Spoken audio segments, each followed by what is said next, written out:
From deep within the dunes of Africa's Namib Desert, a terrible secret is beginning to emerge. These are the remains of victims of the world's first death camp. A place where thousands of Africans were exterminated by the German army 30 years before the Nazis came to power. These remains have lain here forgotten for over 100 years. But this terrible place is not unique. Scattered across the world are the sites of the massacres and genocides of imperialism, where millions died in an aspect of colonial history that Europe often chooses to forget. These people were victims of the truth that lies behind the myth of the white man's burden. Throughout the 19th century, European scientists, writers, and philosophers developed ideas to justify the mass killings of the Age of Empire. These same theories went on to inspire some of the horrors and the savagery that would consume Europe in the 20th century.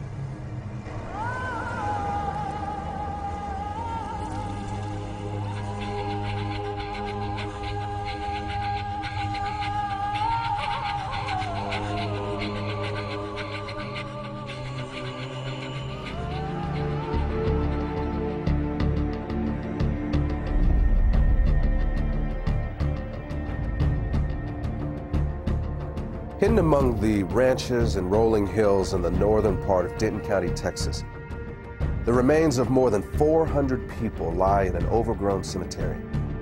And even though it was abandoned and forgotten a long time ago, a few headstones can still be found. But most of the graves in this place never had a marker to begin with. That's because the people who were buried in them were considered to be property, not much different than a horse or a mule. This is where slaves were buried.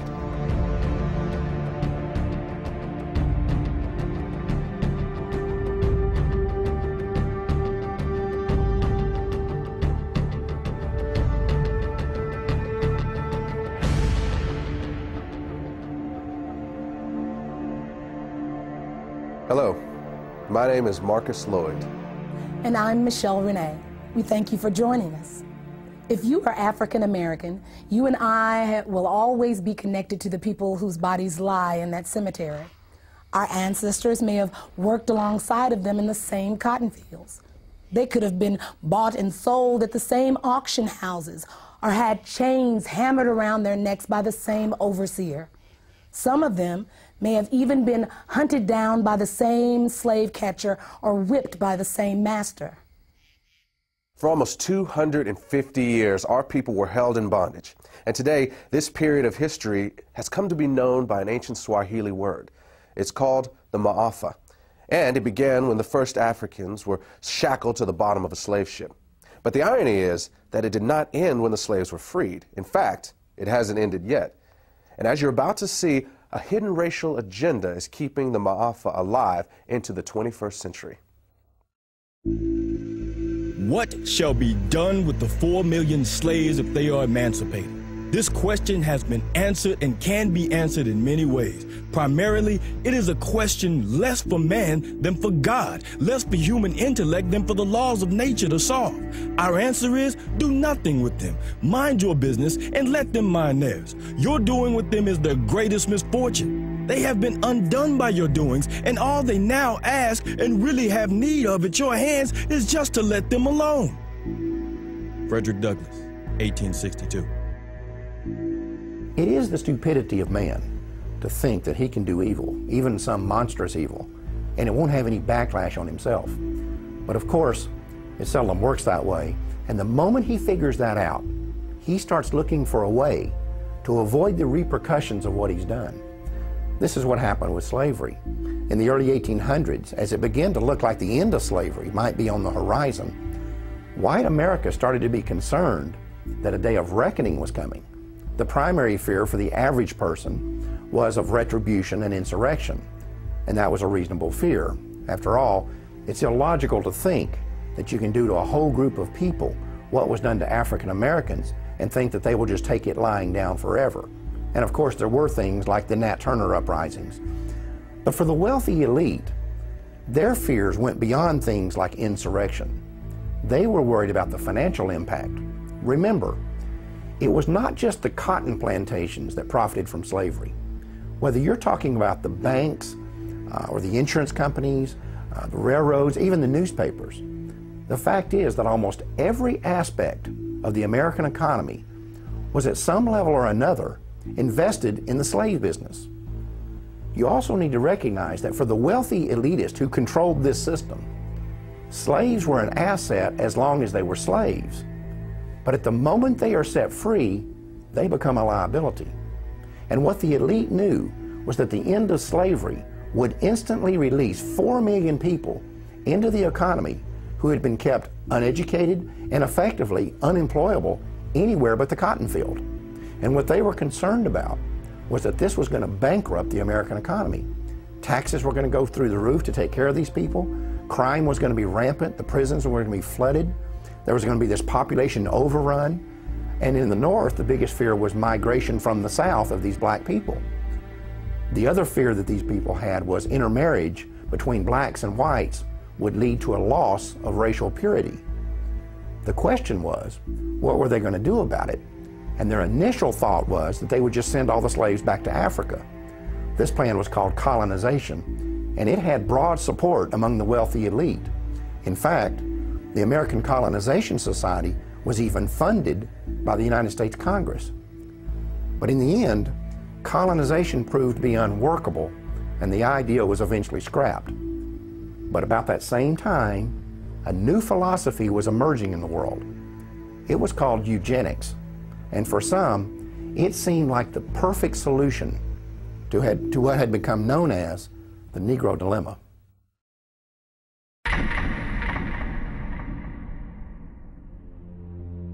I do not join in the belief that the African is our equal in brain or in heart. And I believe that if we can, in any fair way, possess ourselves of his services, we have an equal right to utilize them to our advantage. Francis Galton, 1857. Francis Galton is known as the father of eugenics. He actually coined the phrase eugenics. So he believed in trying to increase those he felt were superior in stock and decrease those he felt were inferior. Francis Galton came from a very wealthy family, a family that made its wealth from the slave trade. And what a lot of people don't know is that Francis Galton was a cousin to Charles Darwin. Francis Galton took Charles Darwin's philosophies and ideas and thoughts, and he actually put them into practice, and that's what we know today as eugenics. Eugenics and evolution are related in that they both see what they consider to be the highest form of primate, such as the gorilla, as almost indistinguishable from what they consider the lowest form of human, the African and the Aborigine. At some future period, not very distant as measured by centuries, the civilized races of man will almost certainly exterminate and replace the savage races throughout the world. The break between man and his nearest allies will then be wider, for it will intervene between man and a more civilized state, and some ape as low as a baboon, instead of as now between the Negro or Australian and the gorilla. Charles Darwin, 1890. Galton was terrified by the fact that the underclass were reproducing faster than the middle classes. Darwinian law had, it seemed, been turned on its head. The least fit were surviving. Reversing this situation became his mission. Darwin had looked backwards. Where had we come from?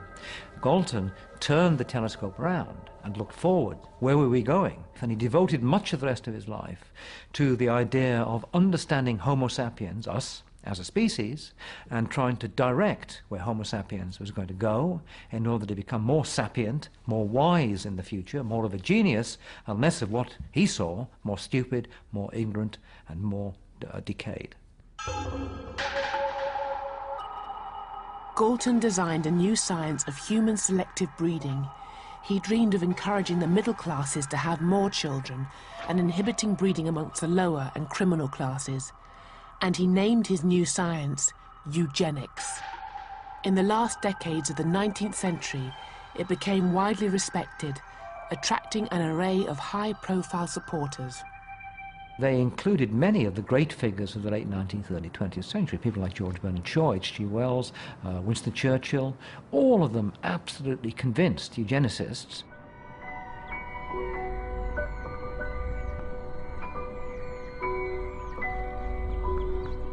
In the first years of the 20th century, all the racial theories developed in the Victorian age, eugenics, social Darwinism, and scientific racism, came together in a forgotten outpost of colonialism. This is Namibia. But at the dawn of the 20th century, it was the German colony of Southwest Africa, and home to an ancient people called the Herero. In 1904, they rebelled against the brutality of German rule. What followed was to prefigure the worst crimes of the 20th century. The Germans committed innumerable massacres and atrocities, but they were unable to hunt down and destroy all the Herero people across such a vast landscape. And when the Nama, another of the Namibian peoples, rose up, the Germans turned instead to a recent invention, the concentration camp.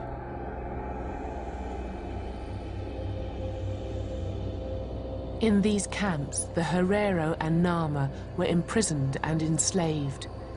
Thousands were worked to death, others raped, beaten, or simply murdered by the guards.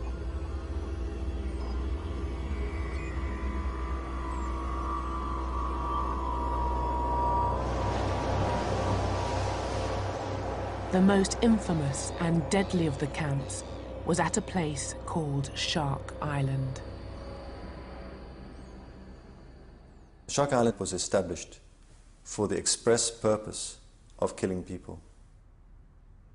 Anybody placed on that island, everybody knew they were going to die. People knew that, the German officers knew that.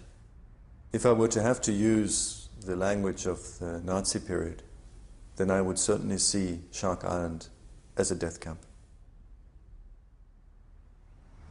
The people were band together in Shark Island from all over Namibia. Hereros, Tamaras, Bushman, Nama. And they had cool-blooded murder there. My own family, my ancestors, they were also killed there. In this desolate place, on the southern edge of Africa, 3,500 people were exterminated with the speed and efficiency that was to become the hallmark of 20th century slaughter. The genocides which took place in Namibia in 1904 to 1909, they are the precursor to what happens in the Nazi period. They are the precursor. They have the same symptoms in the sense that you can see the bureaucratization of mass killing. And this, for me, is the central thing. It's not just killing for killing, no. It's a combination between killing and bureaucracy. Today, Shark Island is a campsite for tourists. The Africans who were frozen and starved to death here have been almost erased from memory.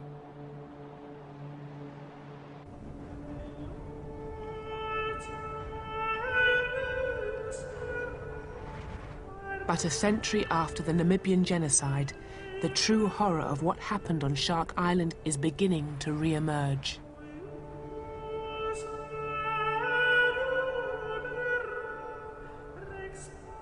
In a recently discovered mass grave, just a few kilometers from the site of Shark Island, lie some of the victims of the 20th century's first genocide.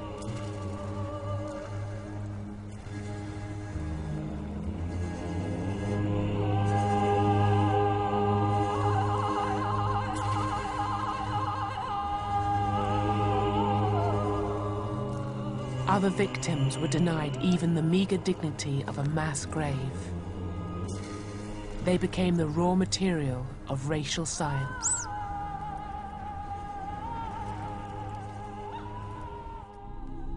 Their skulls and even severed heads were sold to museums in Europe and used to prove the inferiority of Africans. The trade in skulls was so accepted that it was even depicted on a postcard.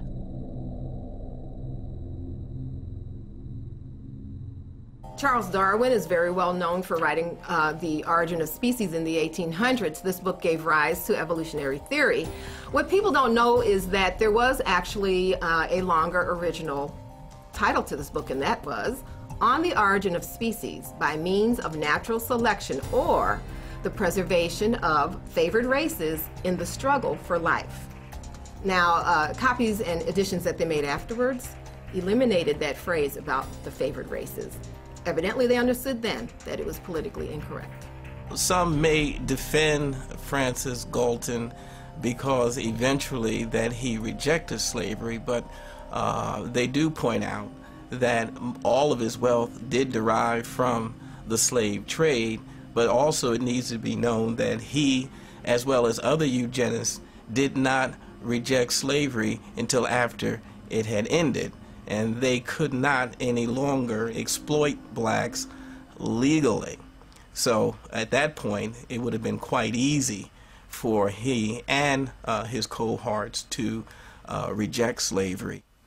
I think this is a point that we all have to really realize, that the eugenics movement was not invented by the everyday average white American, but by a select group of wealthy white elitists that had often used this ideology to pit all of white America against black America.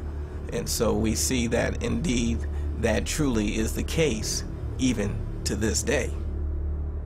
Average Negroes possess too little intellect, self-reliance, and self-control to make it possible for them to sustain the burden of any respectable form of civilization without a large measure of external guidance and support.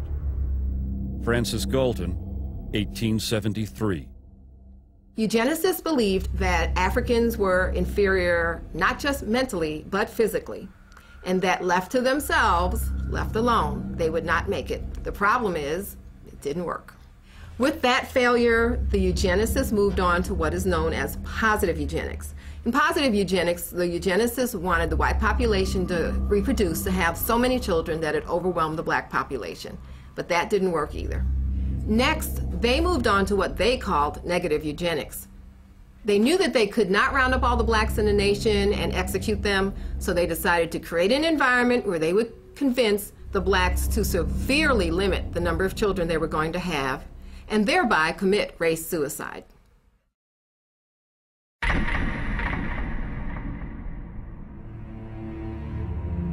The problem of the socially fit must be treated not as one of color, but as a problem of the spread of feeble-mindedness. Dr. Charles Davenport, 1913, director of the Eugenics Record Office, Cold Spring Harbor, New York, and co-founder of the American Eugenics Society. Eugenics realized that they could not promote their agenda simply because they knew it would be viewed as politically incorrect and socially unacceptable. So what they did was use code words that were once successful in slavery, terms such as feeble-minded, unfit, words such as imbecile, immoral, criminal. They tagged those labels upon the targeted community. These words were less inflammatory, so it lets society more or less not be totally alarmed of the original intent, but deep down inside, I believe everyone truly knew what segment of society and what people they were actually talking about. Even a cursory glance at the charts, photographs, and diagrams used to popularize eugenic ideals reveals that the unfit were swarthy, black, and ugly by Anglo-Saxon standards, with flattened noses, wiry hair, and prognathous profiles. Harriet Washington, author, Medical Apartheid.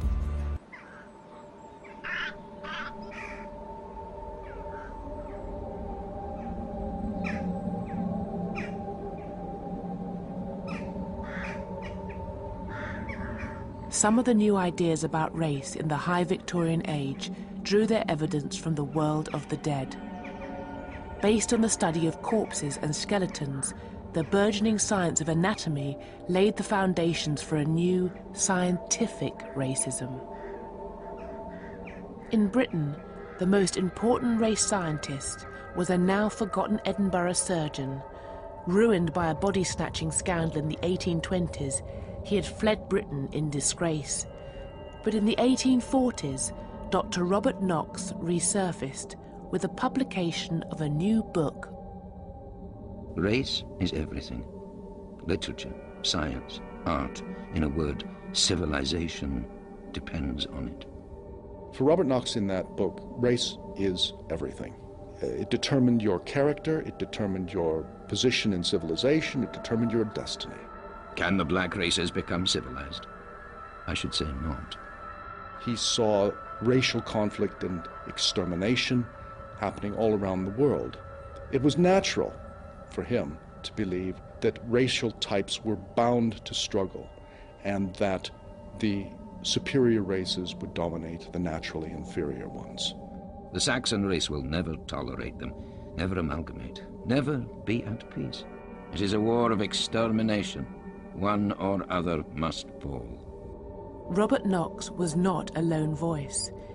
In America, a group led by the renowned craniologist Samuel George Morton had begun to collect the skulls of different races and compare them. Skulls were chosen to be measured because it was reckoned that the skull was the container of the most important part of the human body, the brain. The bigger the skull, the bigger the brain. The shape of the skull, the shape of the brain. The American School of Race Scientists concluded that the races, as measured through their skulls, were so different as to be separate species. Tasmanians, Africans, American Indians were not the lower races of men. They were perhaps not fully human at all.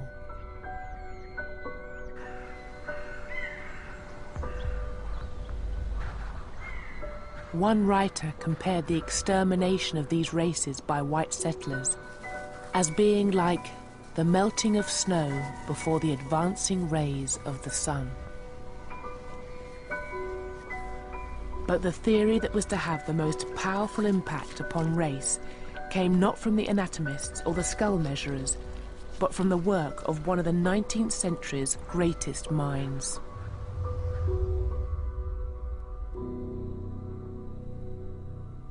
The Origin of Species really threw a bombshell, first of all into science. It really invented the science of biology, and then into religion and into society. And what Darwin did in some ways was to give an alibi for being a judge. If evolution had changed the races and the species of the world, why hadn't it done the same to humans? Many believed that Darwin's laws had done just that.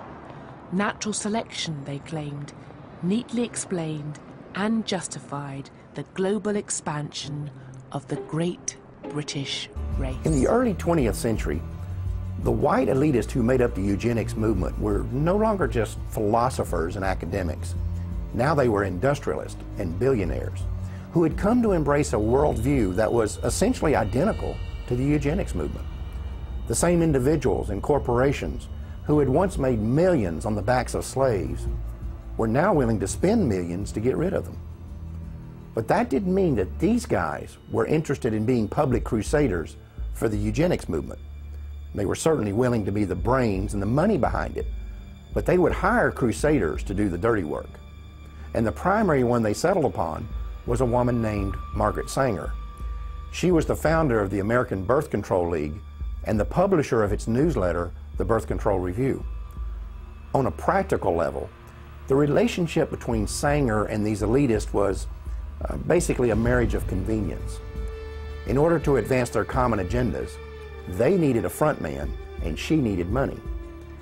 And the whole thing would be held together by this kind of bizarre obsession with race and class. The result was that the American Birth Control League became the driving force behind the American eugenics movement. Eugenics would no longer just be a philosophy. Sanger and others like her were going to put it into practice. We are paying for and even submitting to the dictates of an ever-increasing, unceasingly spawning class of human beings who never should have been born at all. Margaret Sanger, 1922. The laws of nature require the obliteration of the unfit, and human life is valuable only when it is of use to the community or race. Madison Grant, 1916, co-founder, American Eugenics Society. The black man has never been a competitor, but has always been subservient to the white race. And just so long as he remains subservient, his position is secure. And just so soon as he becomes a competitor, his fate is sealed. Dr. Benjamin Hayes, eugenicist, 1905.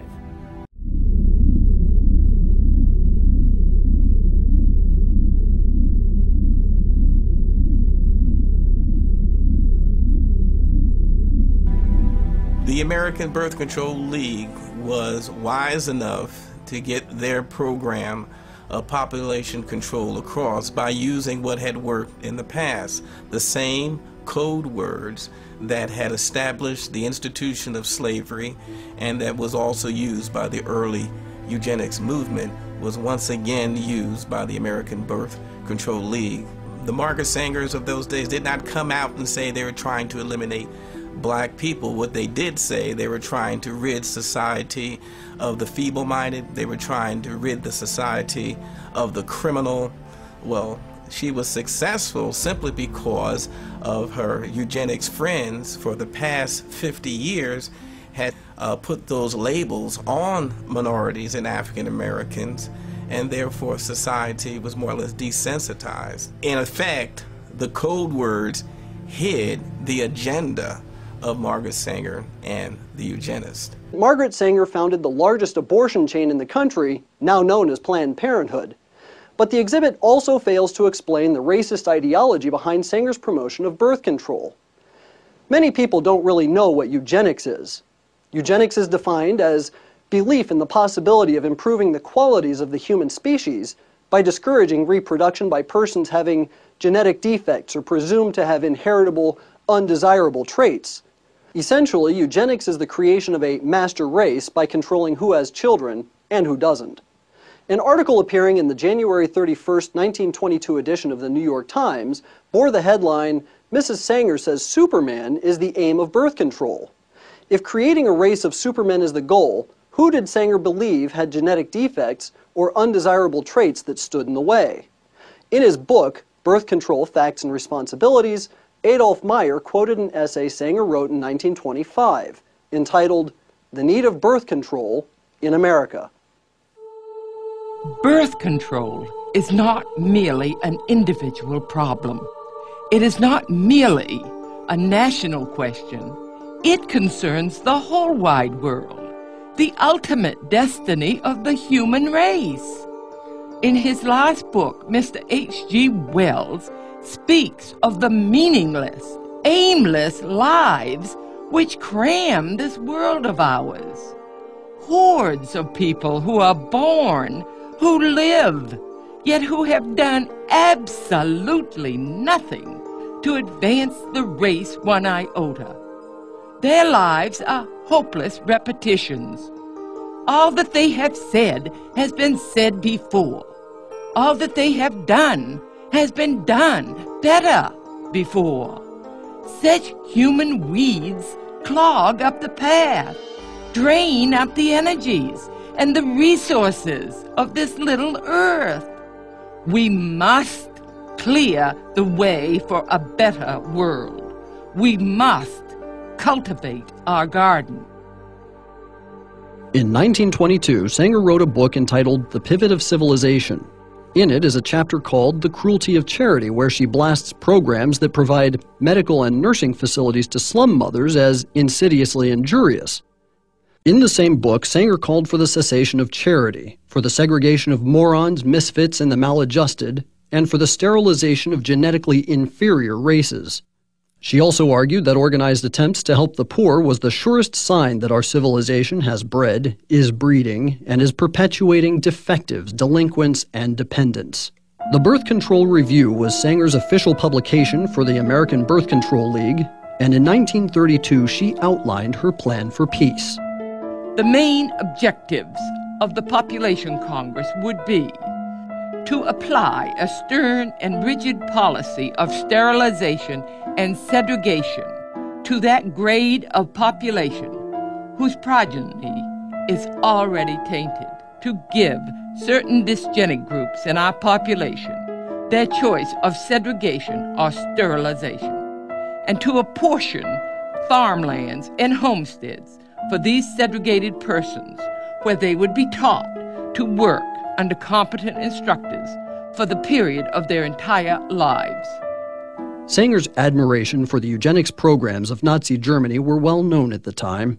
In 1933, the Birth Control Review published Eugenic Sterilization, an Urgent Need, by Ernst Rudin, who was Hitler's director of genetic sterilization and the founder of the Nazi Society for Racial Hygiene. In her praise for the eugenics programs in Germany, Sanger called for the implementation of such programs in the United States, specifically targeting African Americans. The following editorial was published in the 1932 issue of the Birth Control Review. The Negro problem is one of the most complicated and important confronting America. Whatever the ultimate answer may be, such an attitude brings to light the function of birth control as a necessary agency in its solution. The present submerged condition of the Negro is due in large part to the high fertility of the race under disastrously adverse circumstances. Thus, the question arises, to what extent birth control has had a eugenic effect upon the Negro race? If any question should remain about Sanger's racist agenda, a 1939 letter she wrote to Dr. Clarence Gamble should remove all doubt. We should hire 3 or 4 colored ministers, preferably with social service backgrounds and with engaging personalities. The most successful educational approach to the Negro is through a religious appeal. We don't want the word to go out that we want to exterminate the Negro population. And the minister is a man who can straighten out that idea if it ever occurs to any of their more rebellious members. Can there be any wonder why Planned Parenthood opens its facilities in poor inner-city neighborhoods populated by minorities? Can there be any doubt that Sanger's philosophy of creating a pure race is what fuels Planned Parenthood's support of embryonic stem cell research? Margaret Sanger was a racist. She's responsible for the millions of babies that have been ethnically cleansed from our country and should not be celebrated by the taxpayer-funded Smithsonian. Please visit the website and contact the Smithsonian demanding that materials on Sanger be removed from the exhibit. For American Life League, I'm Michael Hitchborn. At that time, they did shift over to what they call the quality of life. It was a philosophy unquestionably used to target the poor simply because what the quality of life at its core meaning was that poor people really didn't have a reason to live. Only the white, those with status, had any chance of a meaningful or purposeful life. The solution for the poor now was not to eliminate the circumstances that would cause poverty. Their solution now was to eliminate the poor, eliminate the impoverished, and just wipe them off the face of the earth. The practice of birth control among the majority of colored people would probably be more eugenic than among their white compatriots. The dissemination of the information of birth control should have begun with this class, rather than with the upper social and economic classes of white citizens. Walter Turpening, Birth Control Review, 1932. In virtually every community where Negroes dwell, one finds them in fat times and lean alike, contributing a disproportionate number to the roles of the dependents and delinquents. They make excessive demands on the white man's charity and overtax his patients. Newell Sims, Birth Control Review, 1932.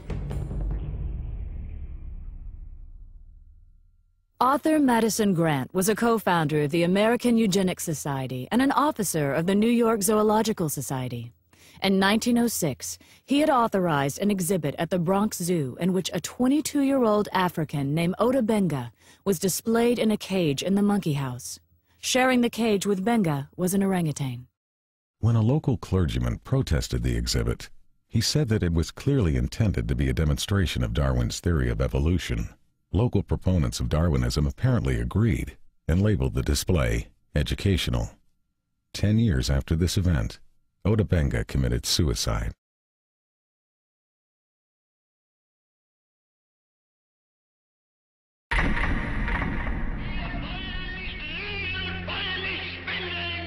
During Hitler's regime, the Germans were supplied with elaborate charts and complicated theses supposedly proving the superiority of the German people.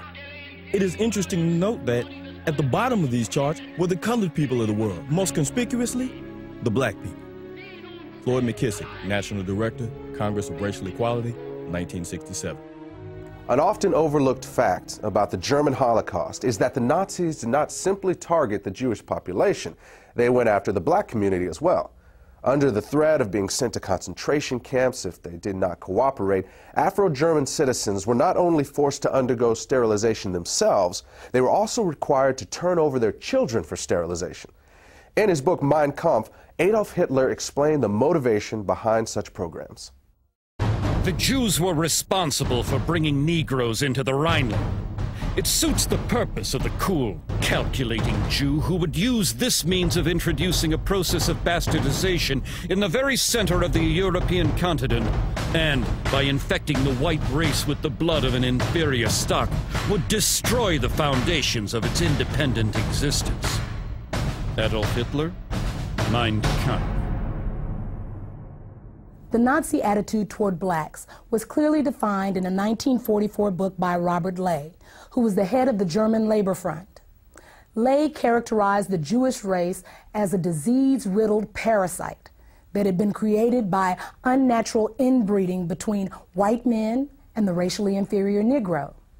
He described the result as a racial swamp that would eventually destroy the natural superiority of the Aryan race.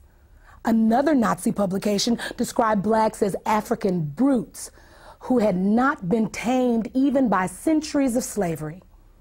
It went on to say that any effort to assimilate people of African descent into civilized society was a waste of time, and that the lynchings of blacks in America did not merit any regret.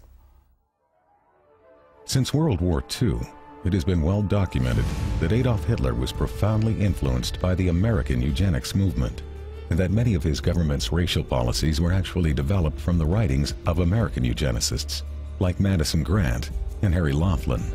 In fact, Hitler referred to Grant's book, The Passing of the Great Race, as his Bible. Meanwhile, American eugenicists were routinely praising Hitler and holding up the Nazi eugenics program as a model for the United States to copy. The leader of the German nation, Adolf Hitler, has been able to construct a comprehensive racial policy of population development and improvement. The difference between the Jew and the Aryan is as unsurmountable as that between black and white. Germany has set a pattern which other nations must follow. Dr. Clarence Gordon Campbell, 1935, President, Eugenics Research Association, New York. Among those American eugenicists who most strongly supported the Nazis was a member of the American Eugenics Society, a director of the American Birth Control League, and a writer for the Birth Control Review. His name was Lothrop Stoddard. As an avowed racist, Stoddard was the author of a book called The Rising Tide of Color Against White World Supremacy, which was widely promoted by the Ku Klux Klan. In another book, The Dragon and the Cross, Stoddard was identified as the exalted Cyclops of the Massachusetts chapter of the Klan. Non-white races must be excluded from America. The red and black races, if left to themselves, revert to a savage or semi-savage state in a short time. Lothrop Stoddard, Director, American Birth Control League. On the 19th of December, 1939, During a 4-month stay in Germany, Stoddard was given a personal meeting with both Adolf Hitler and the man who would eventually be in charge of the Nazi Holocaust, SS leader Heinrich Himmler. Later, when a course on race was introduced at Halle University in Germany, its instructor stated that it would be modeled on the philosophies of American eugenicists, including Lothrop Stoddard. Eventually, Stoddard's racial views would even be featured in Nazi school textbooks. The white race divides into 3 main subspecies: the Nordics, the Alpines, and the Mediterraneans.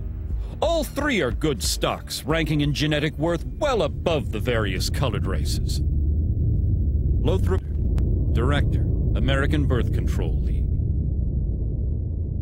To eliminate blacks from Germany, one of the people Hitler called on was a eugenicist who had once written that blacks are an inferior race of savages who should only be allowed to survive as long as they are of use to the Aryan race.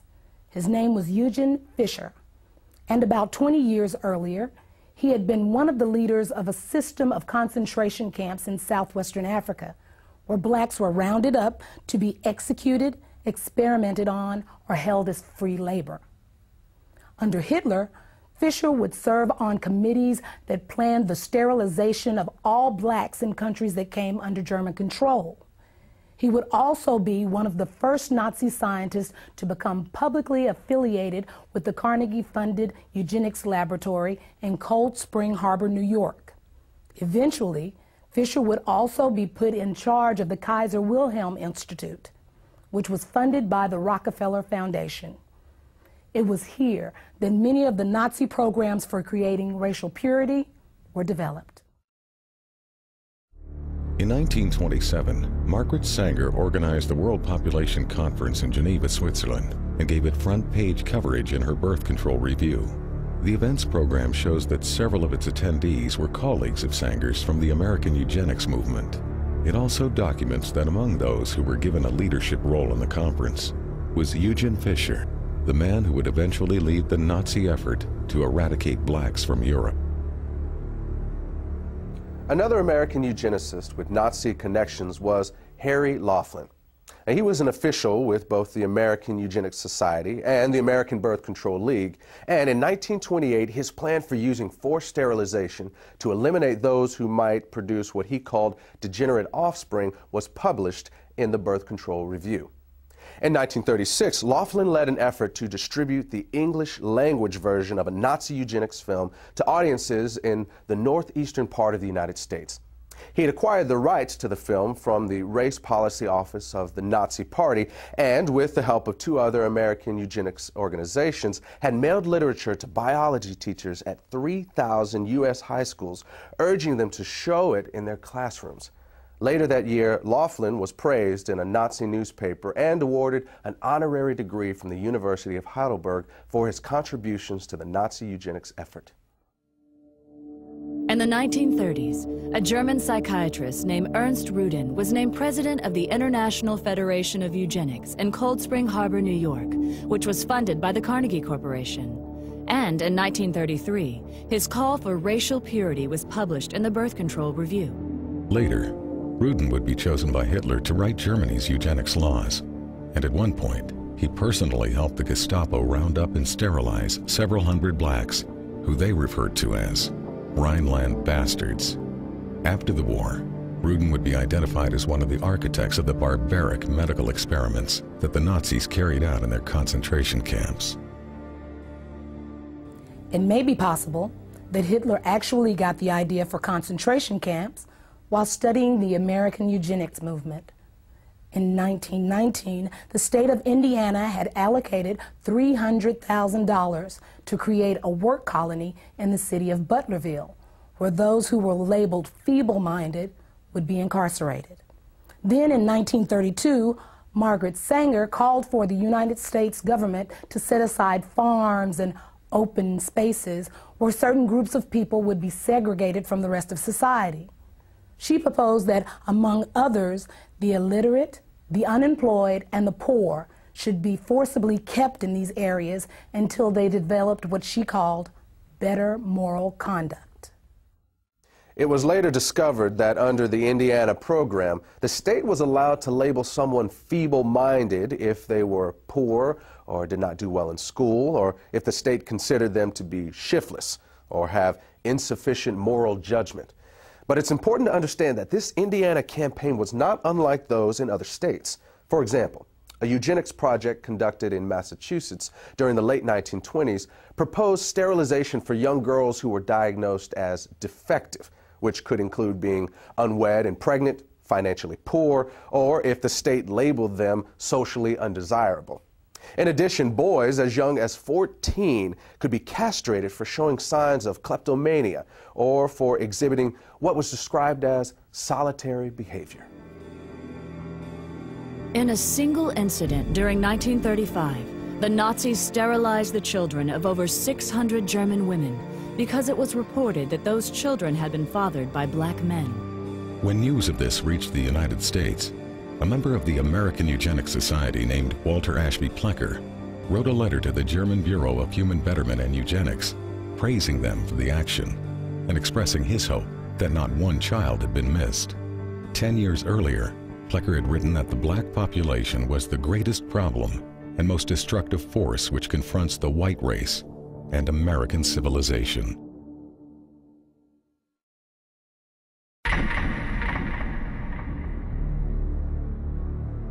Eugenics goals are most likely attained under a name other than eugenics. Frederick Osborne, president and founding member of the American Eugenics Society. By the late 1930s and early 1940s, revelations about Nazi and fascist atrocities in Europe were causing the public to become increasingly uncomfortable with terms like eugenics and population control. This alarmed the leaders of the American Birth Control League, who were aware that this shifting attitude could impact both their ability to implement their racial agenda and their ability to raise funds. They were also aware that the connections between the American Birth Control League and the Nazis were starting to become known. Marketing research had shown them that in this environment, they needed to move away from words like control in favor of less threatening words like planning. So in 1942, they changed the name of the organization.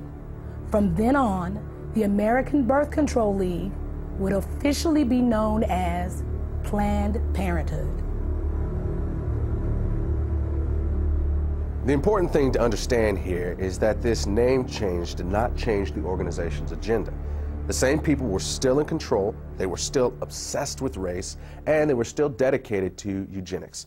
Today, defenders of Margaret Sanger will often try to hide her racism by claiming that she was not really a eugenicist and that Planned Parenthood was never part of the eugenics movement. But the truth is that as late as 1956, the American Eugenics Society listed Sanger as a member of the organization. In addition, many of Sanger's colleagues and the people whose writings she published, as well as many of Planned Parenthood's officers, were also known to be members. In fact, the ties between Sanger and the eugenics movement were so well established that in the 1920s, Sanger pursued a plan to merge the American Birth Control League, or Planned Parenthood as it was later called, with the American Eugenics Society. However, despite Sanger's efforts, the merger plan died after being rejected by the leadership of the American Eugenics Society. As an alternative, Sanger then proposed that the two organizations at least combine their publications into one magazine. But again, that idea was also rejected by the American Eugenics Society. The eugenic and civilization value of birth control is becoming apparent to the enlightened and the intelligent. The campaign for birth control is not merely of eugenic value, but is practically identical in ideal with the final aim of eugenics. Margaret Sanger, 1921. In her autobiography, Margaret Sanger wrote about a speech she gave in 1926 at a Ku Klux Klan rally in Silver Lake, New Jersey. The Planned Parenthood founder bragged about the fact that afterward, she was invited by 12 other Klan chapters to speak at their events.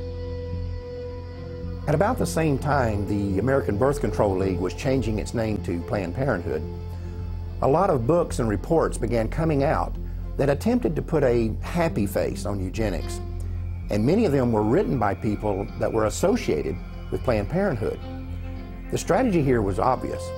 Since the Nazis had turned eugenics into a four-letter word, the American eugenics movement decided it was time to lay low.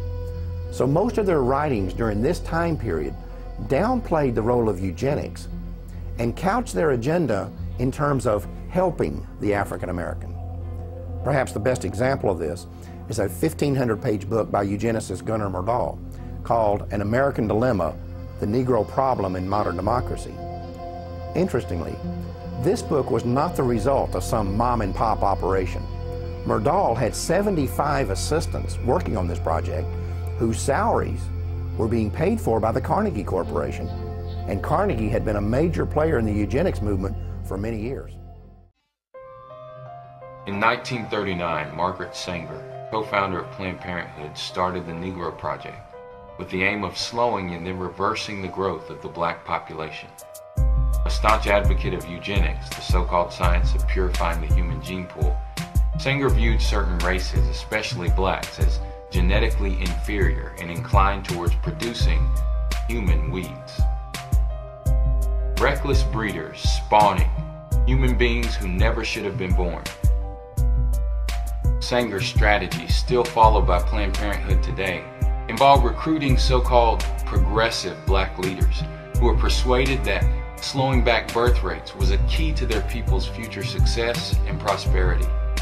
A profoundly disproportionate number of abortion clinics were placed near the inner cities. And since then, an equally disproportionate number of our African American population, more than 15 million, has been weeded out by abortion. On this fundamental issue, I will not yield, and Planned Parenthood will not yield, because we know that what's at stake is more than whether or not a woman can choose an abortion. Choices about how we lead our lives. As the most pro-abortion candidate in American history, Barack Obama will make sure this weeding continues. Say no to abortion. Say no to black genocide in the Negro Project. Say no to Barack Obama. Gunnar Myrdal and his wife Alva were both involved in eugenics. They were funded by both the Rockefeller Foundation and the Carnegie Corporation. They were also closely linked to a Swedish eugenics program which forcibly sterilized 66,000 people. When you read Chapter 7 of this book, it becomes undeniable that this is a blueprint for the modern eugenics movement that we still see in the United States today. The bottom line is that Gunnar Myrdal believed that not only could blacks not help themselves, he felt that nobody could help them, and the only solution in his eyes was to get rid of them. Commonly, it is considered a great misfortune for America that Negro slaves were ever imported. The presence of Negroes in America today is usually considered a plight of the nation. Chapter 7, page 167. All white Americans agree that if the Negro is to be eliminated, he must be eliminated slowly, so as not to hurt any living individual Negroes. Chapter 7, page 168. The only way possible of decreasing Negro population is by means of controlling fertility. Chapter 7, page 170. Birth control facilities could be extended relatively more to Negroes than to whites, since Negroes are more concentrated in the lower income and education classes. Chapter 7, page 176. One thing I find very revealing about Chapter 7 is the first paragraph. Myrdal uses U.S. Census Bureau figures to show that between 1790 and 1940, the black population in the United States increased 17 times. At the same time, those Census Bureau figures show that the white population increased 37 times. However, neither Myrdal nor any other eugenicist wrote anything about what to do about that part of the population that was increasing twice as fast as the black population. Gunnar Myrdal's book on how to resolve what he called the Negro Problem was published in 1944 by Harper and Brothers of New York. 4 years earlier, the same company, which is today known as HarperCollins, had also published a book by one of the founding members of the American Eugenics Society. At the time that Harper and Brothers published these books, its president was a man named Cass Canfield, who would later become the national president of Planned Parenthood.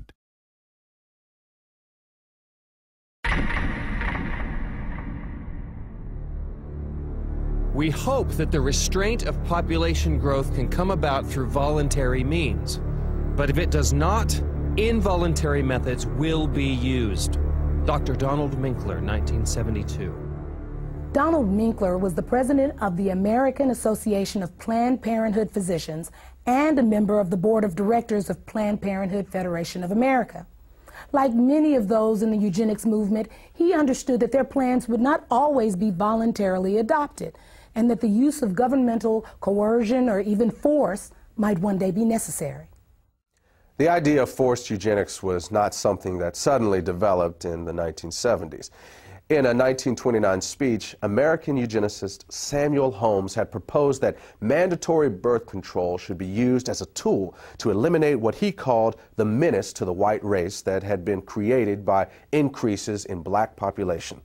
His solution was to have a quota system in which the right to have a child would be controlled by the government and determined by race. At the time, Holmes was on the National Council of the American Birth Control League, which would later become known as Planned Parenthood. Then, in 1936, eugenicist Julian Huxley proposed that the genetically inferior classes could be made to have fewer children if they were denied easy access to welfare. Another part of this proposal was that medical care to these same people should be restricted in order to reduce the survival rates of the children they did have. He also called for the forced sterilization of anyone who was unemployed beyond a certain length of time. Huxley was later honored by Planned Parenthood and was a featured speaker at one of their annual conventions. The reality is that the views of people like Samuel Holmes and Julian Huxley were never uncommon within the American eugenics community. In 1969, a professor at the University of California, Dr. Garrett Hardin, called it insanity to rely on voluntarism to control population. Hardin was a member of the American Eugenics Society and an outspoken advocate of government-enforced birth control, saying that citizens should be willing to give up their right to breed for the betterment of society. In 1980, he was given Planned Parenthood's highest national award. He and his wife would later kill themselves in a joint suicide pact. There were, of course, some within the eugenics movement who were uncomfortable with the idea of using force, and they would often express their reservations about it in public. But when pressed, virtually none of them would rule it out, including Planned Parenthood founder Margaret Sanger. I consider that the world and almost our civilization for the next 25 years is going to depend upon a simple, cheap, safe contraceptive to be used in poverty-stricken slums, jungles, and among the most ignorant people. Even this will not be sufficient, because I believe that now, immediately, there should be national sterilization for certain dysgenic types of our population who are being encouraged to breed and would die out were the government not feeding them. Margaret Sanger, 1950. This was written by Sanger in a personal letter to Catherine Dexter McCormick. McCormick was an heir to the international harvester fortune and would later use part of her immense wealth to fund the development of the birth control pill. In 1966, an example of the coercive power of state eugenics laws was seen in Maryland when 3 young mothers applied for welfare benefits. All 3 were arrested for child neglect, even though the authorities never claimed to have any evidence of abuse or neglect. Instead, the women were held under a state law which stated that simply being unmarried and pregnant was child neglect. The judge in this case warned the women that if they ever became pregnant again, the state would take custody of all their children. Officials in Prince George's County, where the arrest took place, stated that welfare recipients could avoid being prosecuted under this law by submitting to state-sponsored birth control education.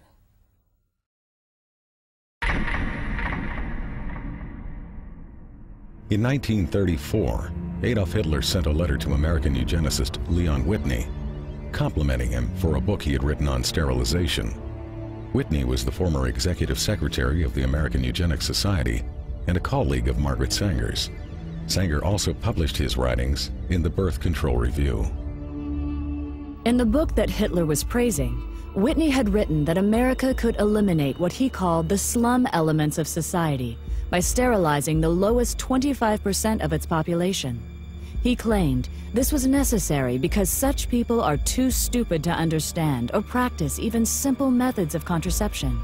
Besides, he said, the country would hardly miss them.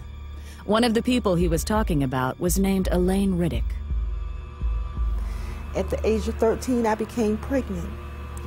I was raped by a guy that lived across the street from me. He snatched me off the street and molested me and threatened my life and said if I ever told anyone that he would kill me. When they was delivering my son, they sterilized me at the same time. They had approached my grandmother and said that if she wanted to continue to receive supplement, welfare and food stamps, or at this time they was giving out these surplus foods, canned cheese, I think it was, or powdered eggs, and said that if she did not sign the X, that they were going to stop her supplements. Mind you, my grandmother was illiterate. She had never, ever gone to school. She didn't understand what it was. So she signed the acts, and they did this to me. I did not find out that they had sterilized me until I was 19 years old. I asked the state of North Carolina why they did this to me, and they said that because I was feeble-minded, that I would not be able to take care of myself, I would not be able to tie my shoes, that I was just incompetent. The state of North Carolina also said that I had never performed, at the age of 13, I had never performed a day's work in my life. They couldn't get me to do anything. But at the age of 13, I mean, should I not have been in school? They were saying that feeble-mindedness is hereditary. So they sterilized me so I would not produce my kind. Mind you, I am not illiterate, nor am I feeble-minded. I never went into high school, but yet I still acquired a college degree. They also justified that my child or my children would be feeble-minded. My son is the president of his own semiconductor company. He has his own construction company. And he has his own real estate company. I mean, how can you think that your government allowed or allowing these things to happen to a person, a life? You can't say nothing, you have no rights. To me, they took away all of my rights. They sterilized kids from my understanding and my knowledge as young as 8 years of age. I don't know what an 8-year-old can do that could cause them to do this to them. The only reason I can give myself is that because they're black. In 1961, social worker Sue Casebolt had been installed as the executive secretary of the North Carolina Eugenics Board. At a board meeting held 3 weeks later, she stated that she was going to keep a file on every child whose name reached her desk so that they could be picked up as soon as they reached childbearing age.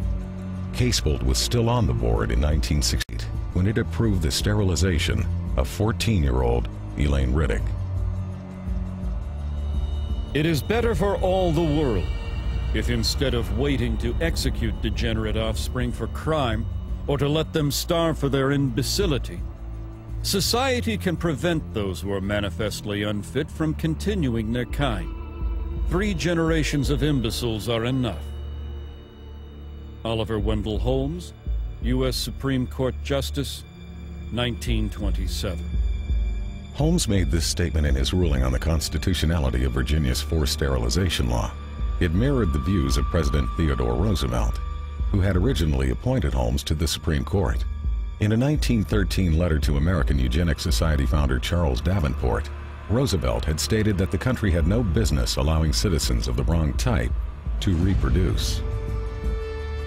In 1907, Indiana had become the first of more than 30 states to pass sterilization laws, and some of those laws stayed on the books well into the 1970s. In fact, the state of Oregon did its last sterilization in 1981 and did not abolish its eugenics board until October of 1983. Some states practice sterilization without ever creating an official eugenics board. In those instances, few if any records were kept, and in the states that did keep records, many have never been made available to the public. But in just those states that have released their records, it is known that at least 60,000 Americans were sterilized, and they were disproportionately black. In addition, during a 1973 lawsuit, a federal judge estimated that as many as 150,000 additional low-income women may have been sterilized under federal programs alone.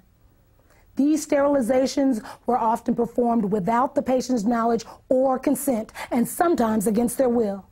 It was also common for social workers to tell welfare recipients that they would lose their benefits if they did not agree to be sterilized. In some cases, poor families were even threatened with the loss of welfare unless they brought their children in for sterilization.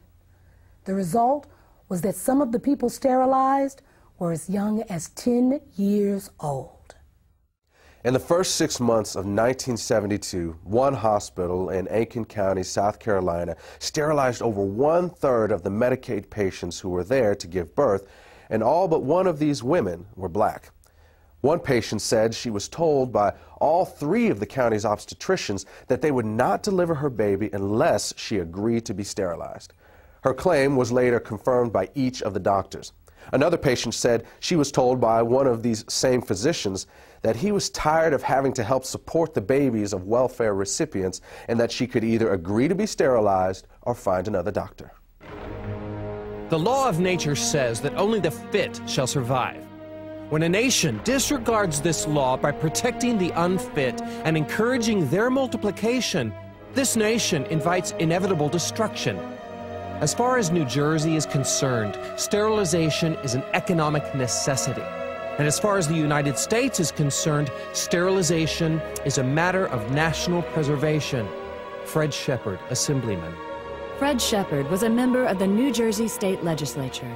He made this statement upon his introduction of a sterilization bill in March of 1942. In some parts of the country, Planned Parenthood was closely associated with these state eugenics boards and was often a referral agency for them. But the system did not always run smoothly. In 1969, when the number of sterilizations approved by the Iowa State Eugenics Board began to drop, the board was attacked in the press by the executive director of Planned Parenthood, Robert Weber. He said that he was alarmed by the decline in numbers and that the Eugenics Board should expand its approval criteria.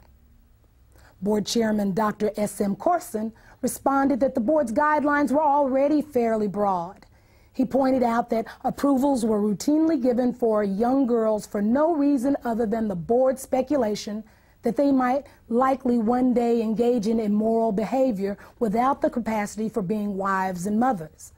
At that point, Weber publicly scolded the board and told them that they should either increase the number of sterilizations or quit.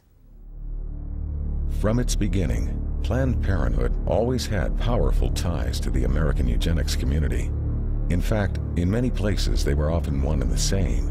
For example, When the first birth control clinic was opened in Arkansas, it was operated by the Arkansas Eugenics Association and overseen by a woman named Hilda Cornish. Later, the Arkansas Eugenics Association would become the Arkansas state affiliate of Planned Parenthood, and Cornish would be named its executive director. During the 4 months that American Birth Control League director Lothrop Stoddard was in Nazi Germany, he not only met with Hitler and SS chief Heinrich Himmler, he also attended one of the Nazi eugenics courts. The first case I saw looked like an excellent candidate for sterilization. A man in his mid-30s, he was rather ape-like in appearance. Receding forehead, flat nose with flaring nostrils, thick lips, and heavy prognathous jaw. Not vicious looking, but gross and rather dull. Lothrop Stoddard, Director, American Birth Control League, later known as Planned Parenthood.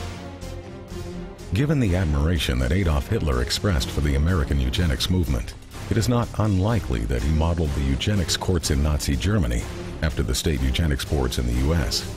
In both countries, feeble-mindedness was routinely used as a catch-all justification for sterilization, and the diagnosis of feeble-mindedness was almost always left up to the judgment of the person advocating the sterilization. First, the white man tells me to sit in the back of the bus.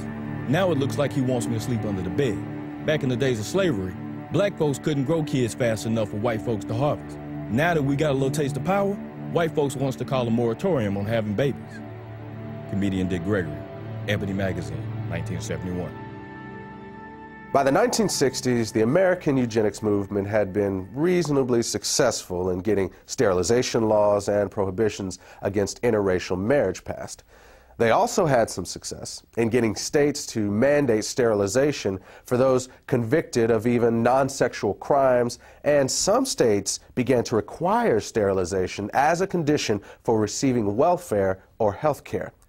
Meanwhile, another state proposed jail time for anyone who had a child out of wedlock unless they agreed to be sterilized, and at least one state required sterilization as a condition of being released from custody. But these laws were not producing the results Planned Parenthood and others in the eugenics movement wanted. They also began to fear that federal courts were going to eventually rule that these kinds of measures were unconstitutional. At about the same time, however, something new was being introduced to American society. It was called the birth control pill, and the eugenics movement quickly saw it as the perfect solution for controlling the population of people they had always seen as oversexed, unsophisticated, and lazy.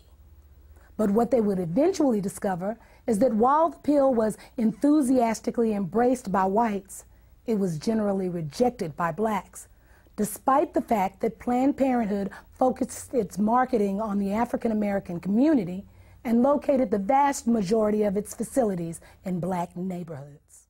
What Planned Parenthood and the rest of the eugenics movement did not count on was that many blacks did not want to reduce their numbers. In fact, they saw high birth rates as the most effective way to increase their power in the American political system. The other reality was that an increasing number of African Americans were becoming suspicious that a hidden agenda was behind the birth control revolution. Even those who once supported the idea of population control were beginning to sense that it actually meant black population control. This feeling was evident in June of 1970 when the Black Caucus walked out of the first National Congress on Optimum Population and Environment being held in Chicago. Felton Alexander of the National Urban League and the chairman of the Black Caucus said the action was taken because of clear and unmistakable evidence that the purpose of the conference was to legitimize the extermination of the black population. By this time, many other civil rights advocates were beginning to see the same thing. Contraceptives will become a form of drug warfare against the helpless in this nation. Jesse Jackson, 1971. There is a campaign to bombard the poor with pills and potions. If this movement continues, we soon may be accused of fighting poverty by eliminating the poor and overcoming hunger by removing the hungry. New York Congressman Hugh Carey, 1966.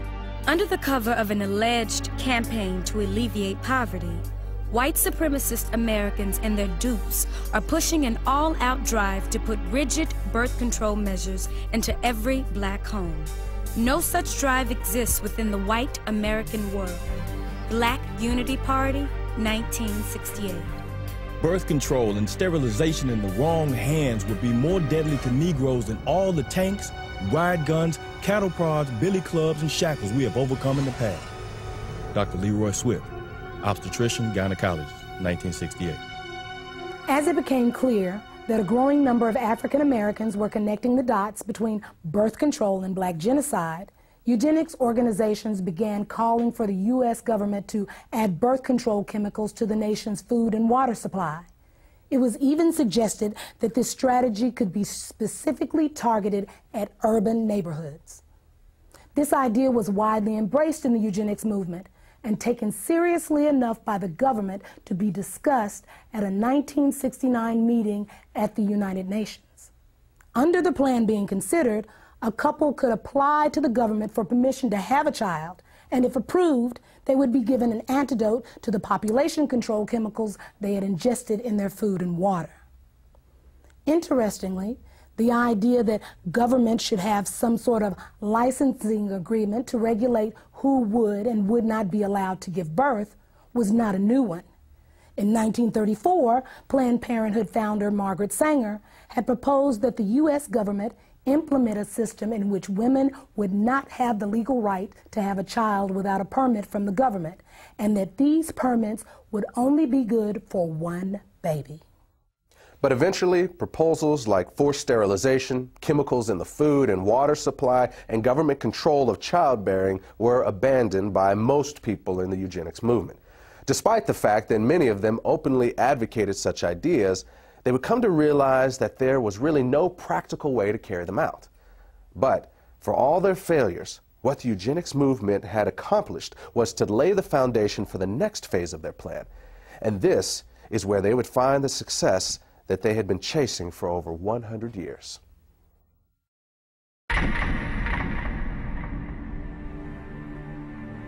What would you say is now the #1 cause of death in the African American community? Heart disease. Oh, HIV/AIDS. Diabetes, cancer, AIDS. I'll say heart disease. AIDS. From what I heard, it's probably AIDS, you know. Probably heart disease. I think heart disease. HIV.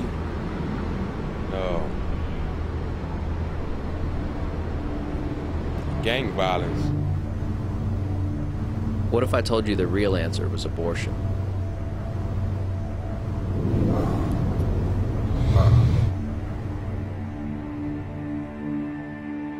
Since 1973, legal abortion has killed more African Americans than AIDS, cancer, diabetes, heart disease, and violent crime combined.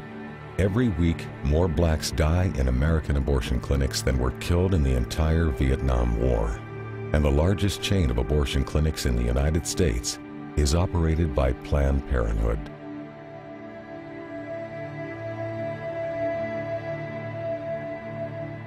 We have now reached a point in this country that African American women, though they make up 12% of the population, they account for 37% of the abortions. An African American baby is almost 5 times more likely to be aborted than a white child. The abortion industry at this point kills as many African American people every 4 days as the Klan killed in 150 years.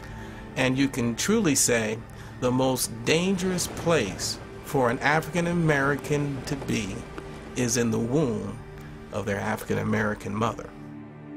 All across America, you can stand outside of the abortion clinics and see a steady stream of black women coming in and out. But somewhere along the way, we got the idea that this is a white issue or a conservative issue or a Republican issue, and therefore, it's not an issue that we have to be concerned about. This same attitude has allowed Planned Parenthood and other members of the abortion industry to carry out this genocide right under our very noses. Right now, in America, about half of our babies are being killed in the womb. And in certain parts of America, more of our babies are being aborted than are being born. When 17,000 aborted babies were found in a dumpster outside of a pathology laboratory in Los Angeles, California, some 12 to 15,000 were observed to be black. Irma Clardy Craven, Chairman, Minneapolis Commission on Human Rights and Secretary of the Urban League. To understand what the agenda was behind the legalization of abortion, all you need to do is look at the statistics from the U.S. government. Studies from the CDC show that prior to the legalization of abortion, approximately 80% of all illegal abortions were done on white women. One study in New York even found that white women had 5 times as many abortions as black women. But at the moment abortion became legal, that began to reverse. And that's why the legalization of abortion was so crucial for the eugenics movement. Legalization created the ability to market abortion in the black community. And from a eugenics standpoint, that changed everything.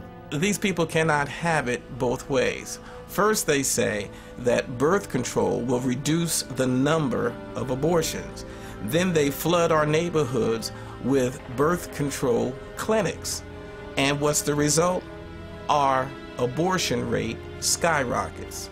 So either they lied about the fact that birth control would reduce abortions in our neighborhoods, or this is the results and the purpose they wanted from the beginning.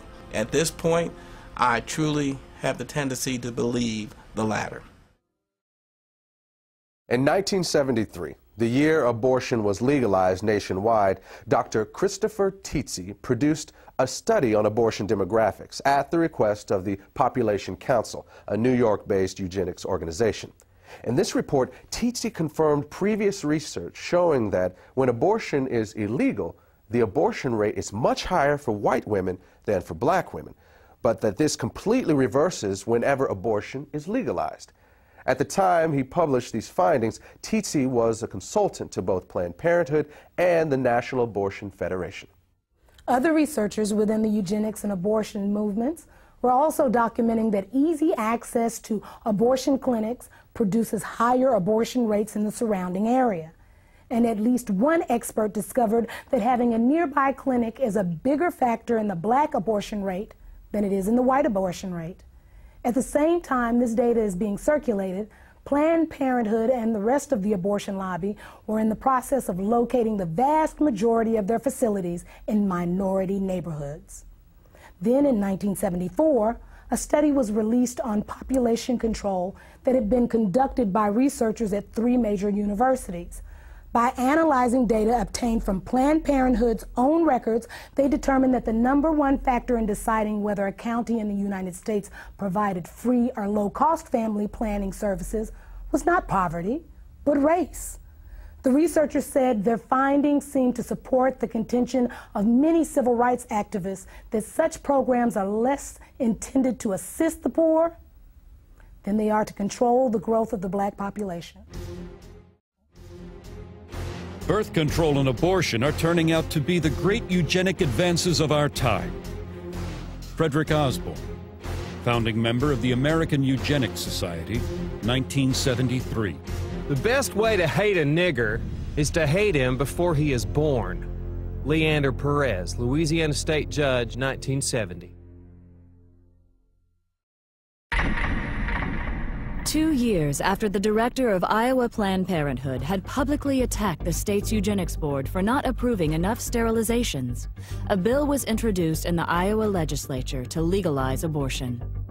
Despite having the support of both the state Republican Party and the state Democratic Party, as well as strong backing from the governor, the bill would be defeated almost single-handedly by the only African American in the Iowa legislature.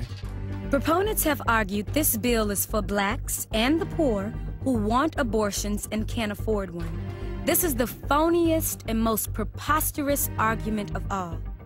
I represent the inner city where the majority of blacks and poor live, and I challenge anyone here to show me a waiting line of either blacks or poor whites who are wanting an abortion.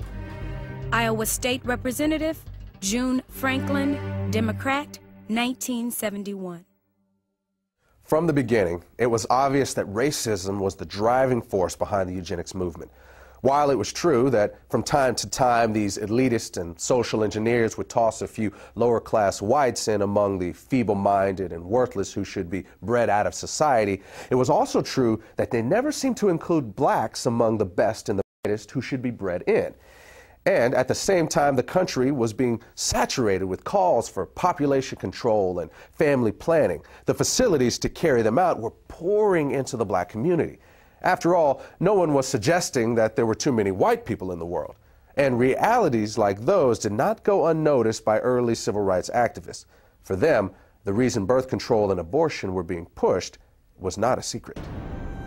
Those whom we could not get rid of in the rice paddies of Vietnam, we now propose to exterminate if necessary, eliminate if possible, in the OB wards and gynecology clinics of our urban hospitals. Jesse Jackson, 1971.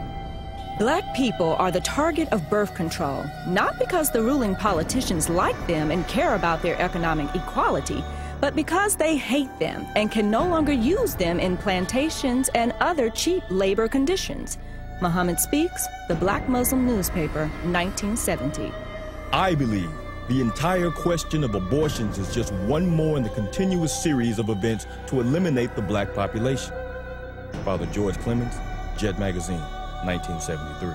The abortion law hides behind the guise of helping women, when in reality it will attempt to destroy our people. Brenda Hyson, New York Chapter, Black Panther Party, July 1970. The racist tells you to take birth control pills to kill, to murder life that might have existed if you had not. They are planning mass extermination of people they consider dispensable. Van Keys, Oakland Chapter, Black Panther Party, 1969. A true revolutionary cares about the people. He cares to the point that he is willing to put his life on the line to help the masses of poor and oppressed people. He would never think of killing his unborn child. Detroit Chapter, Black Panther Party, 1970. Who the hell is getting the pill? The Mexican and the Negro. Do you want to wipe us out? Cesar Chavez, 1967. On the day after the assassination of Dr. Martin Luther King, a memorial service was held at Howard University in Washington, D.C. As mourners left the auditorium, they encountered about 600 people attending a rally outside. Several speakers were heard warning the crowd that population control was being used as a weapon of black genocide. Among the speakers who gave this warning was noted civil rights activist Stokely Carmichael. A year later, Pittsburgh police were called when 200 sticks of dynamite were discovered near a local Catholic church. An investigation revealed that the dynamite was not intended for the church, but was instead left behind by civil rights activist William Bowie Hayden. Hayden later admitted that he and his group, the United Movement for Progress, had planned to use the explosives to blow up nearby Planned Parenthood facilities because they were practicing black genocide.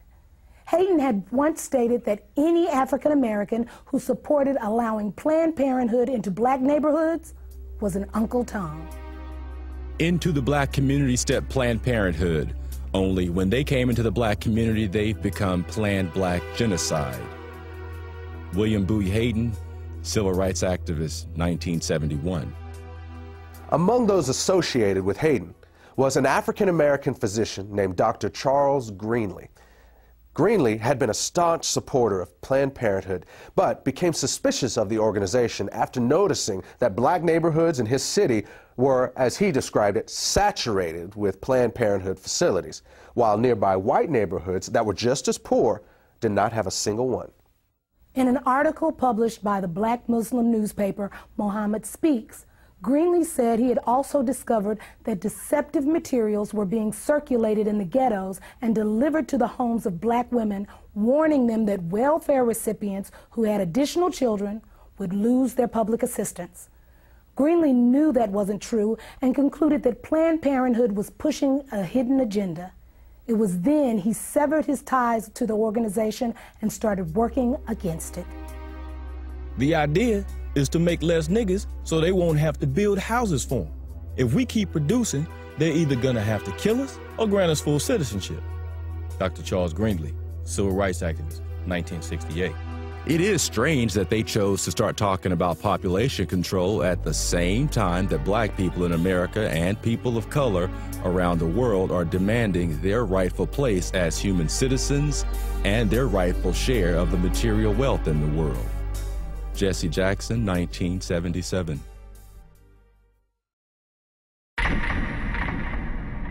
It is interesting how everyone assumes that the pro-life movement in America began in 1973 with Roe versus Wade. But we who were around during the civil rights movement and struggle of the 1960s, we know that the first anti-abortion groups were organizations like the Black Panthers, the Nation of Islam, and other community organizations. These folks were speaking out against both birth control and abortion long before the contemporary pro-life groups of today existed. But one of the problems with the civil rights movement was that there was far too many men and women who were willing to sell out the community. And a lot of powerful, influential African Americans knew that they had to be willing to turn and look the other way in order to advance their own personal political agendas. In 1972, those members of the Congressional Black Caucus, such as Charles Diggs, did not trust the abortion industry or those who were espousing population control or family health, and they were suspicious of them. But when the money began to flow, just as it was with Jesse Jackson, when he found out that indeed he could get funding and monies to run for presidents from these people, he flip-flopped in his position, because he once said abortion is black genocide. What happens to a mind of a person in the moral fabric of a nation that can abort a baby without a pang of conscience? Where will we be 20 years from today? But when Reverend Jesse Jackson realized he needed money to run for president, all of a sudden the most important civil rights issue is a woman's right to choose. In 1975, Jesse Jackson called for the ban of abortion through a constitutional amendment. And in an interview in Jet magazine, he referred to abortion as genocide. But Jesse Jackson, on the other hand, wanted to become president. And the Democratic Party at that time had sold out completely to Planned Parenthood and the eugenics crowd. And Jesse Jackson went along to get along. And don't ever think that he was the only one. The unfortunate thing we face, whether we're talking about individuals or organization, there's never been a shortage of black leaders who are willing to sell us down the river if it's enough money and political power in it for them. I've been grappling with the fact that the NAACP is in bed with the very organization that has brought black genocide to our community. Dr. Alveda King, the niece of Dr. Martin Luther King, has tried on at least 3 occasions to bring to this organization's attention the black genocidal plot of people like Margaret Sanger and Planned Parenthood to exterminate the black community. And the stonewalling has been astounding. Alveda King literally has gone to the street along with myself to say to the NAACP, please deal with this issue of black genocide. The NAACP has responded by hiding and trying to prevent their convention goers to hear about black genocide. They've even gone to the extent of using buses to block our demonstration about black genocide in front of Cobo Hall where their convention was going on. They have literally put black paper across their windows so that the convention goers at the NAACP convention could not see the demonstration going outside that included Alveda King. There is definitely a conspiratorial plot being hatched and has been hatched by the NAACP to keep from their people the fact that they are co-conspirators in the genocide of their own people. Well, there it is behind us. If it is allowed to be completed, it'll be the largest abortion clinic in the world. Not outside the Eastern Hemisphere, in the world. Where is it located? Right here in Houston, Texas. 78,000 square feet, the property of Planned Parenthood, what they're labeling as their new flagship. We're on location today, everybody. I'm Apostle Claver T. Kamau Imani. Welcome back to RagingElephants.org. I'm so happy that you're joining us once again. Why do we bring you here to the 78,000 square foot facility, if completed, of Planned Parenthood? To draw attention to the fact that African American children are being genocide, slaughtered right here in Houston, Texas.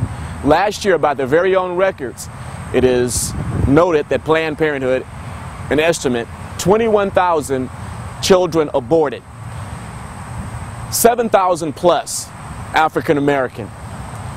We have to do something about this, because the primary supporters of this genocide are the Democratic Party, and namely members of the Congressional Black Caucus. You have heard me say time and time again that Houston, Texas is going to be the epicenter for a conservative resurgence here in America, here in Texas. And we have to be on the forefront right here in Houston to bring this issue to the black community. Planned Parenthood, very strategically and politically smart. They've placed this proposed facility in what we call here in Houston super neighborhoods, at the cross-section of 4 super neighborhoods, 3 Hispanic, 1 African American. Just over here on my left, University of Houston, and a little bit further from that campus, Texas Southern University. This is prime real estate, and it's a prime place for Planned Parenthood to get more business. I want to talk to you about this today because many African Americans, especially African American Christians, aren't aware of the genocide that's happening to their children. Since 1973, Roe v. Wade, 17 million African American children have been murdered in America, and I said murdered. 7,000 plus right here in Houston. They only take up about 13 to 15% of the population, African Americans do, but suffer almost 40% of the abortions.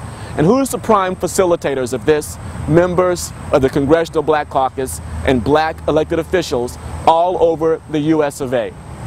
We as conservatives, we as Christians, we as Republicans, we need leadership to bring this message to the African American community and to primarily African American pastors. We need to go into the black churches and black pastors, the real leaders of the community, and say, when are you going to stop allowing Democratic candidates to come into your pulpits, black elected officials, and talk about being Christians and asking for your money and your support and your vote, and the very people they are sworn to protect, they are being facilitators of their actual killing. We've entitled this vlog, Hitler's Henchmen Here in Houston, because the truth of the matter is, what's happening right here in Houston, Texas is a lot worse than what Hitler and Stalin ever did during World War II.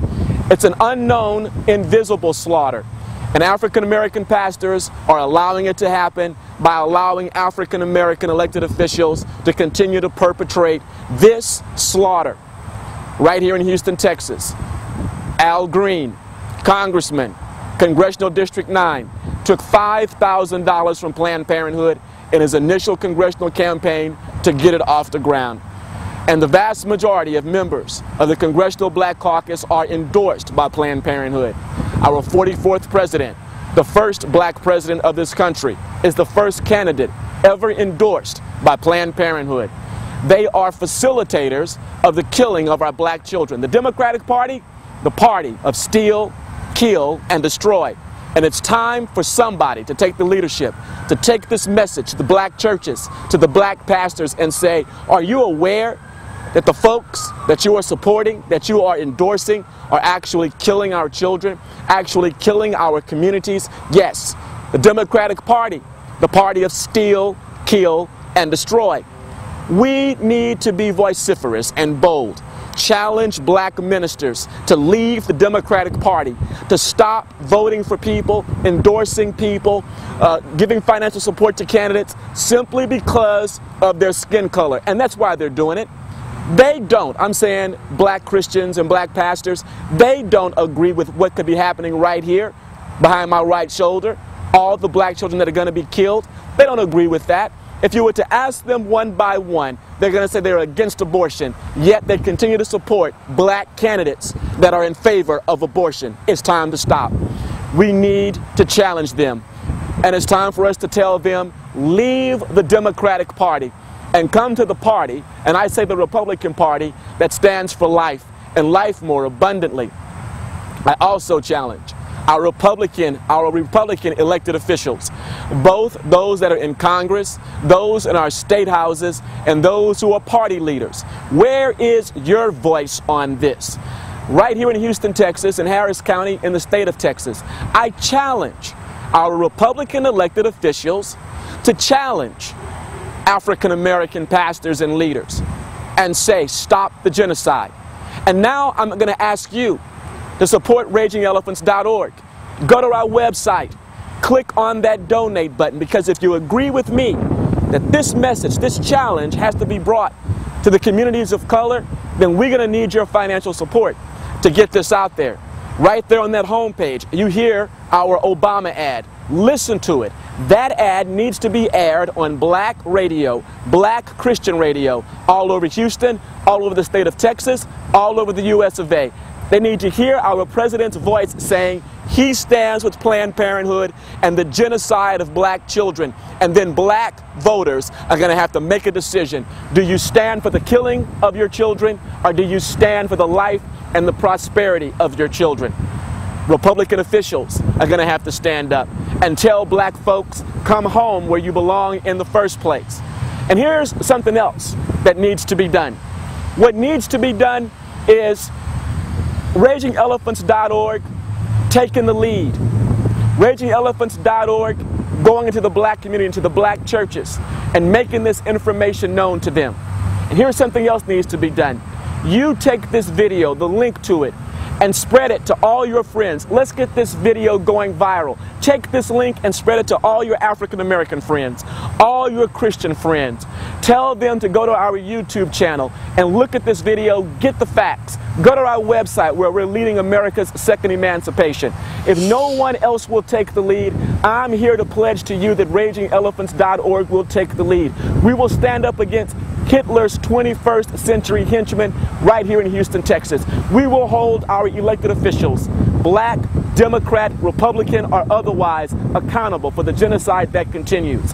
It's time to fight, and it's time for you to support RagingElephants.org. Thank you for your attention. I'm Apostle Claver T. Kamau Imani.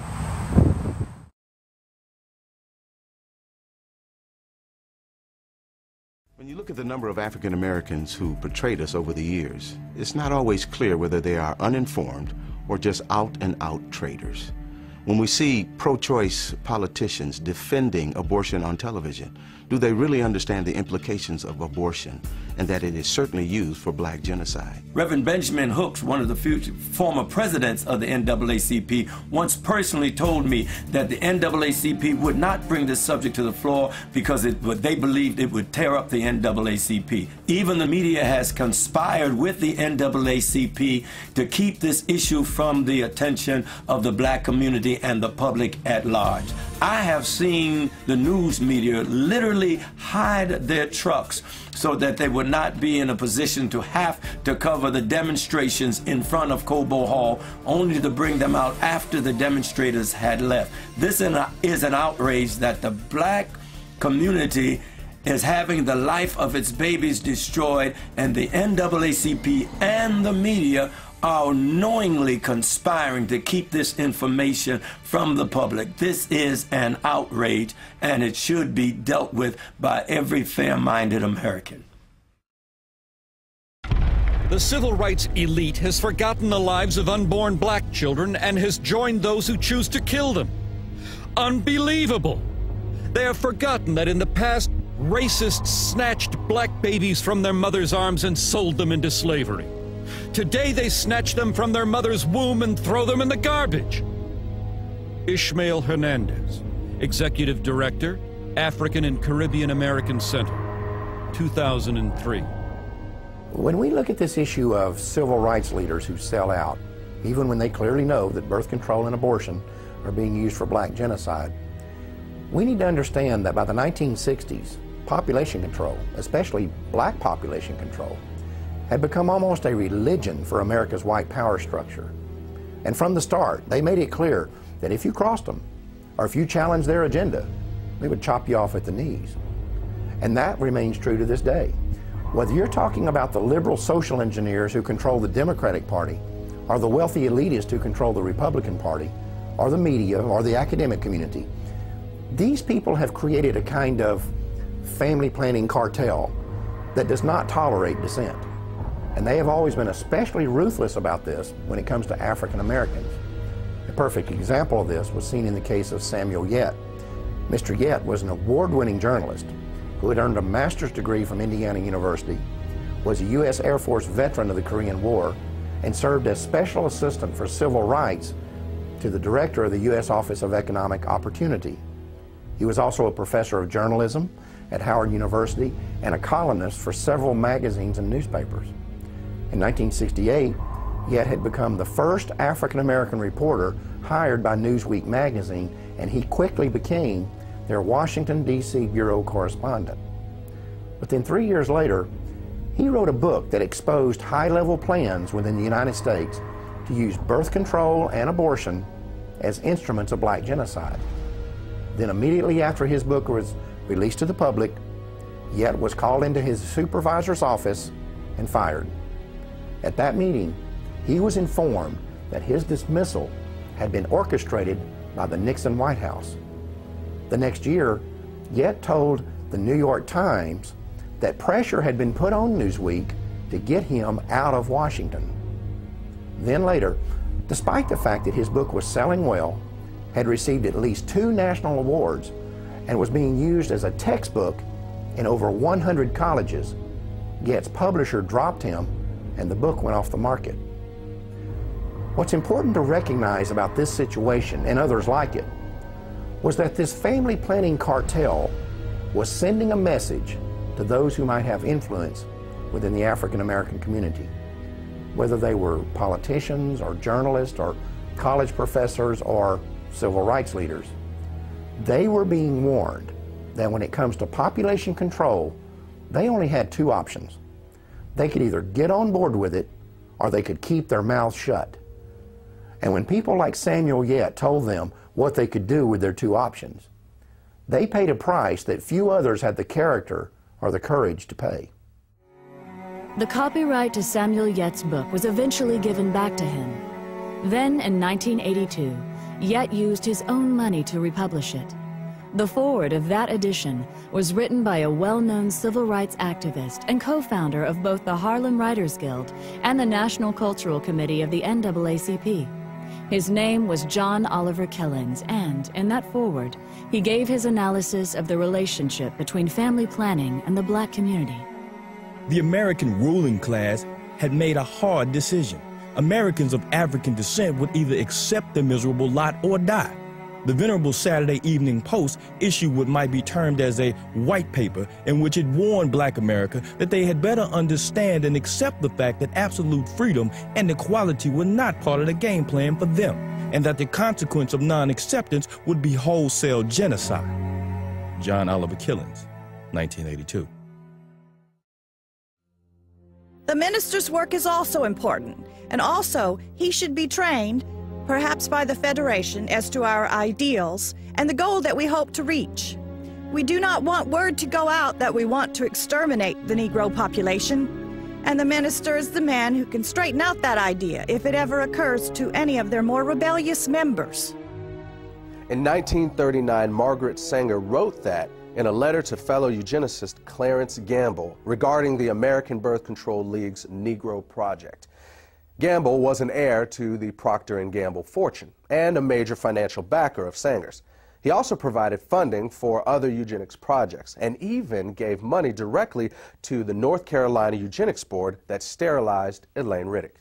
In fact, in 1947, he called for the expansion of that state's sterilization program, saying that for every feeble-minded person sterilized, 40 more were polluting and degrading the bloodlines of future generations with their defective genes. Sanger's letter makes it clear that the eugenics movement understood they would need to neutralize the opposition they might get from the church. They also knew that this would be especially crucial within the African American community. Their strategy was to manipulate church leadership into selling the illusion that support for eugenics was not inconsistent with the Christian faith. To do this, They would often recruit pastors to be frontmen for eugenics policies and provide them with prepackaged sermons on eugenics. They also held contests in which awards would be given to the ministers who came up with the best pro-eugenics sermons on their own. This approach proved so effective that an almost identical strategy would be adopted by the American abortion lobby.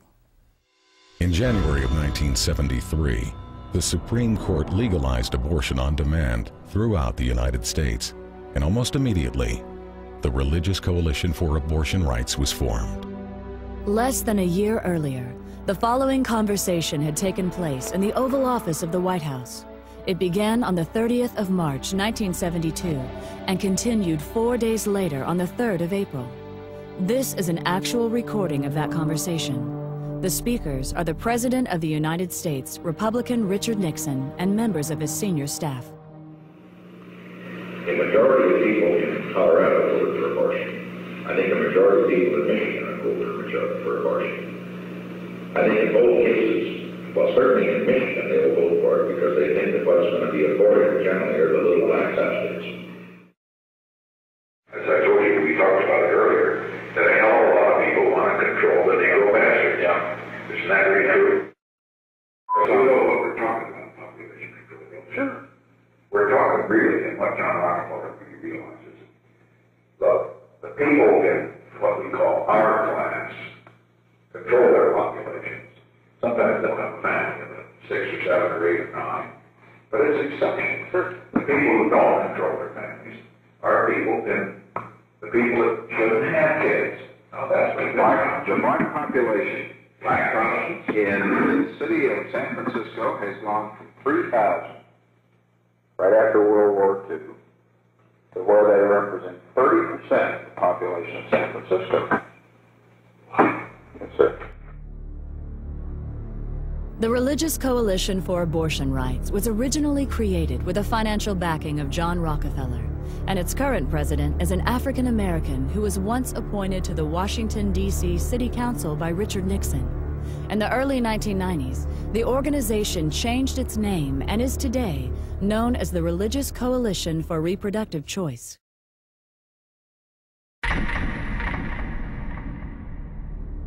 In 1969, a meeting of the United Nations Educational, Scientific, and Cultural Organization, also known as UNESCO, proposed that an American Population Commission be created with a, quote, large budget for propaganda, unquote. 4 months later, Republican President Richard Nixon signed legislation establishing the Commission on Population Growth and the American Future. The bill authorizing this new initiative had been passed with overwhelming support from congressional Democrats and was chaired by John Rockefeller. The executive director of the project was to be Dr. Charles F. Westhoff, who was also a member of both the American Eugenics Society and Planned Parenthood's National Advisory Council. Another member of this new commission was Dr. Joseph Beasley. In the 1960s, Beasley oversaw an aggressive eugenics program that concentrated on black neighborhoods in New Orleans with the stated intention of lowering welfare costs. This project would eventually be described by Planned Parenthood President Alan Guttmacher as the #1 success story in the history of American birth control movement. It also led to Beasley being elected chairman of the board of Planned Parenthood in 1970. Then in 1975, Beasley was sent to federal prison for conspiring to defraud the U.S. government of $778,000 that had been allocated for the project. In court, a local black civil rights activist named Sherman Copeland testified that he took payoffs from Beasley for helping him to convince residents of the targeted neighborhoods that birth control was not black genocide. In 1969, William H. Draper was appointed to represent the United States on the United Nations Population Commission. Draper had once proposed that government-sponsored population control efforts among the poor be accelerated in order to deal with racial unrest and to cure what he called the ghetto problem. Draper was on the governing body of Planned Parenthood and had personally raised more than $4 million for the organization. That same year, A New York Times article about Planned Parenthood said the organization's board of directors was dominated by people who were both white and wealthy. The article went on to quote one of those board members as saying, "What it all comes down to is that we want the poor to stop breeding while we retain our freedom to have large families. It's strictly a class point of view." There's ample evidence that government programs designed for poor black folks emphasize birth control and abortion availability, both measures obviously designed to limit black population. Comedian Dick Gregory, Ebony Magazine, 1971. It takes little imagination to see that the unborn black baby is the real object of many abortionists. Irma Clardy Craven, Chairman, Minneapolis Commission on Human Rights and Secretary of the Urban League. It was not until the mid-60s that blacks began to realize that what was called urban renewal was in fact what one black city planner labeled Negro removal. Roy Ennis, National Director, the Congress of Racial Equality, Ebony Magazine, 1974. To a large and growing number of 1960s civil rights activists, it became obvious that family planning was just a code word for abortion and birth control, and that it was being pushed by the government as a way to avoid putting money into the black community. This conclusion was reinforced by statements like those of Democratic President Lyndon B. Johnson, who in June of 1965 stated that every $5 the government spent on population control was worth more than $100 invested in economic growth. Then, at the urging of Republican Congressman George Bush, Johnson became the first U.S. president to endorse federal funding for birth control. In 1966, he would also accept Planned Parenthood's highest award for his policies, pushing family planning on foreign countries. It was at about this same time that political leaders from both parties began to increase their demands that aid to the poor, whether abroad or within the United States, be tied to birth control. In 1965, former Republican President Dwight Eisenhower complained that the United States was spending money to slow the population growth of responsible families, while at the same time providing financial incentives for ignorant, feeble-minded, and lazy people to have more babies. He said that history would rightly condemn the United States if we didn't link welfare to family planning. At that time, Eisenhower was the co-chairman of a Planned Parenthood fundraising campaign, along with former Democratic President Harry S. Truman. John Ehrlichman, who was an assistant to President Richard Nixon, wrote that Nixon once told him that African Americans could not really benefit from federal programs because they are genetically inferior to whites. Later, Nixon would label birth control a national priority and sign legislation to make it available as a service of the U.S. government. Then, in March of 1972, the Commission on Population Growth and the American Future, which Nixon had created 3 years earlier with the help of congressional Democrats, began calling for the nationwide legalization of abortion. The concept that abortion and birth control could be used to save the government money was well established by this point in history. In 1969, Joseph Kershaw, who was a researcher with the U.S. government's Office of Economic Opportunity, stated that the agency had closely studied the poverty issue and found that the single most cost-effective way for the government to address it was through family planning. In other words, through abortion and birth control. And that sort of thinking is still very much alive today. On January 25th, 2009, the Speaker of the United States House of Representatives, Nancy Pelosi, said on an ABC News program that the government's economic stimulus package should include a large increase in spending for population control. She said that this could save the state and federal governments the cost of having to pay for the health care and education of poor children. Not surprisingly, Pelosi has a 100% approval rating from Planned Parenthood. At one time, it was common to hear politicians and elected officials openly talking about the need for population control in the black community, or saying things like $1 spent on family planning is worth $5 spent on economic development. But since we don't hear that sort of thing anymore, it would be easy to conclude that the government is not still involved in black genocide. but that's not the case. It's no longer necessary for the government to be directly involved in black genocide because that's what they hired Planned Parenthood for. I mean, it can't just be a coincidence that at the same time when government population control programs were backing away from specifically targeting black neighborhoods, at that same time, the state and federal funding for Planned Parenthood was being increased by leaps and bounds. To understand the magnitude of the dollars involved here, remember this. By 1970, Planned Parenthood was already the 19th largest health-related fundraising organization in the country. But by year 2000, it had moved into third place behind only the American Heart Association and the American Cancer Society. And a major factor in that phenomenal growth was government funding. Basically, what's happened over the last 40 years or so is that Planned Parenthood has taken billions in government money while locating the vast majority of its facilities in minority neighborhoods. And that has not only been a tremendous boost for the eugenics movement, but it has also allowed government-funded family planning programs to target the black population while insulating the government from any direct connection to black genocide. One of the places where government money has been used to advance the eugenics agenda has been in the public school system. Although government-funded population control programs can be found in white schools, the evidence is that they are significantly more likely to be targeted at black schools. One example of this was seen in 1986, when it was discovered that Illinois public schools were not only distributing birth control to children, but that every one of the 50 facilities involved were in minority neighborhoods. When this information was made public, a local African-American pastor organized a campaign to stop the program.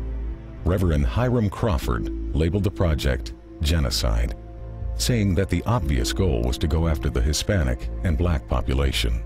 That same pattern was also found in Maryland in the 1990s. Even though the state's teen pregnancy rate was higher among white students than black students, when the contraceptive device Norplant was introduced, it was selectively marketed to children as young as 13 in predominantly black schools in Baltimore. The result was that of the first 350 girls implanted at a local middle school, 345 were African American. Then, when Norplant was approved for general distribution, of the first 100 schools selected, all 100 were in minority neighborhoods. The Norplant contraception device was developed by the Population Council in New York, which had been established in 1952 under the leadership of its president, John Rockefeller. Its next two presidents, Frederick Osborne and Frank Notestein, were both former members of the American Eugenics Society, and Notestein would later serve on the National Advisory Council of Planned Parenthood.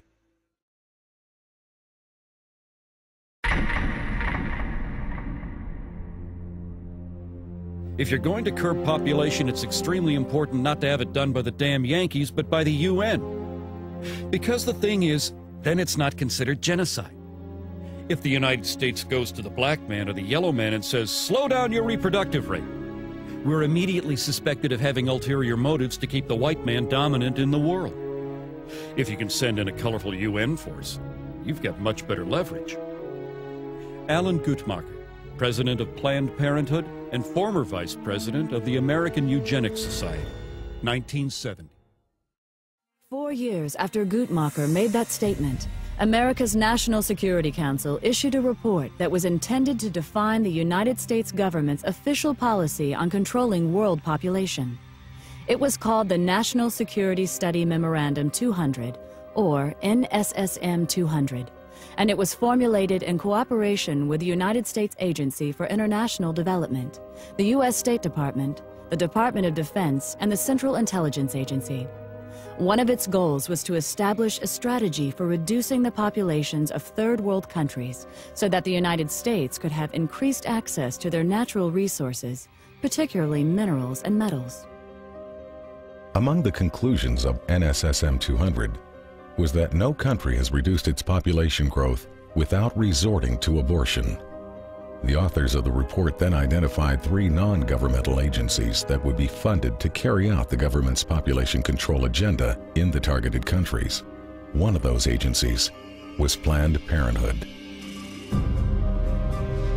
One of the tactics specified in NSSM 200 was that we might withhold food aid after a disaster if the countries do not accept the American idea of birth control. And this has happened many times all over the world. One example is the Southern American country of Guyana, which was hit by a hurricane back in 1997. Now, they had turned down abortion and birth control for 12 years straight. But after the hurricane hit Guyana in 1997, the World Bank said, we will not give you any aid unless you legalize abortion and birth control. And that's exactly what they did. I've seen this several times in Africa, where droughts have hit, and the United Nations and USAID will not assist unless they accept birth control. I've been all through Africa myself, and I've seen medical clinics that are full of birth control devices, but no safe motherhood delivery kits. There's no anesthesia, there's not even any bandages there. There's crates and crates of birth control pills and condoms. Now, while our commitment to birth control is going up every year, our commitment to authentic economic development is dropping. So we see less clean drinking water funding, less school funding, see less medical clinic funding. Another example is Haiti.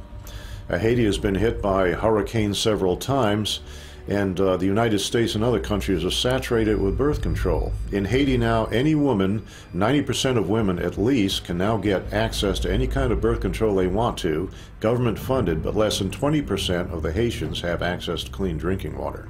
Now try to imagine there being a natural catastrophe in a country like Canada or Australia or France or England. And we go in there and we say to them, we're not going to offer you any kind of aid unless you accept our philosophy on birth control and population control. That will be outrageous.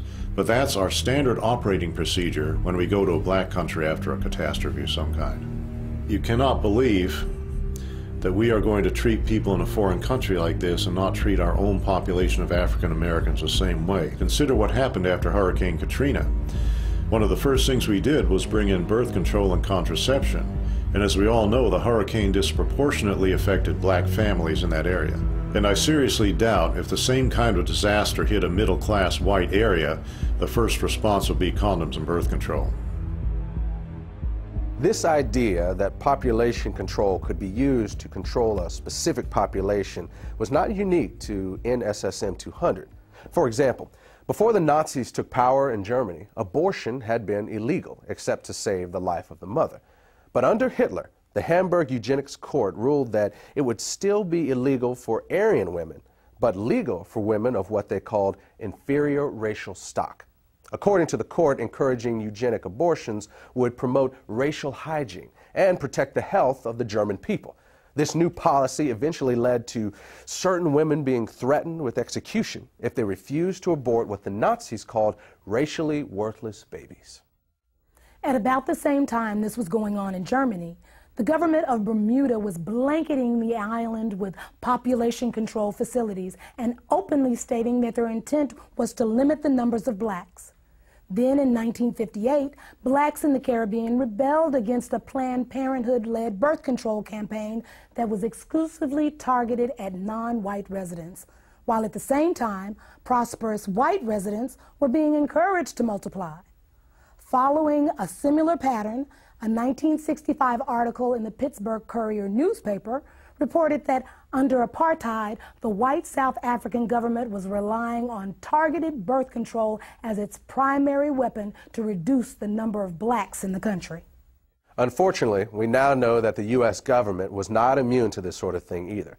When 3 pro-choice researchers investigated the original motive behind the creation of the abortion pill, RU-486, what they discovered was that the scientific basis for it was actually developed in the United States during the 1960s by the National Institutes of Health at the U.S. Department of Health and Human Services.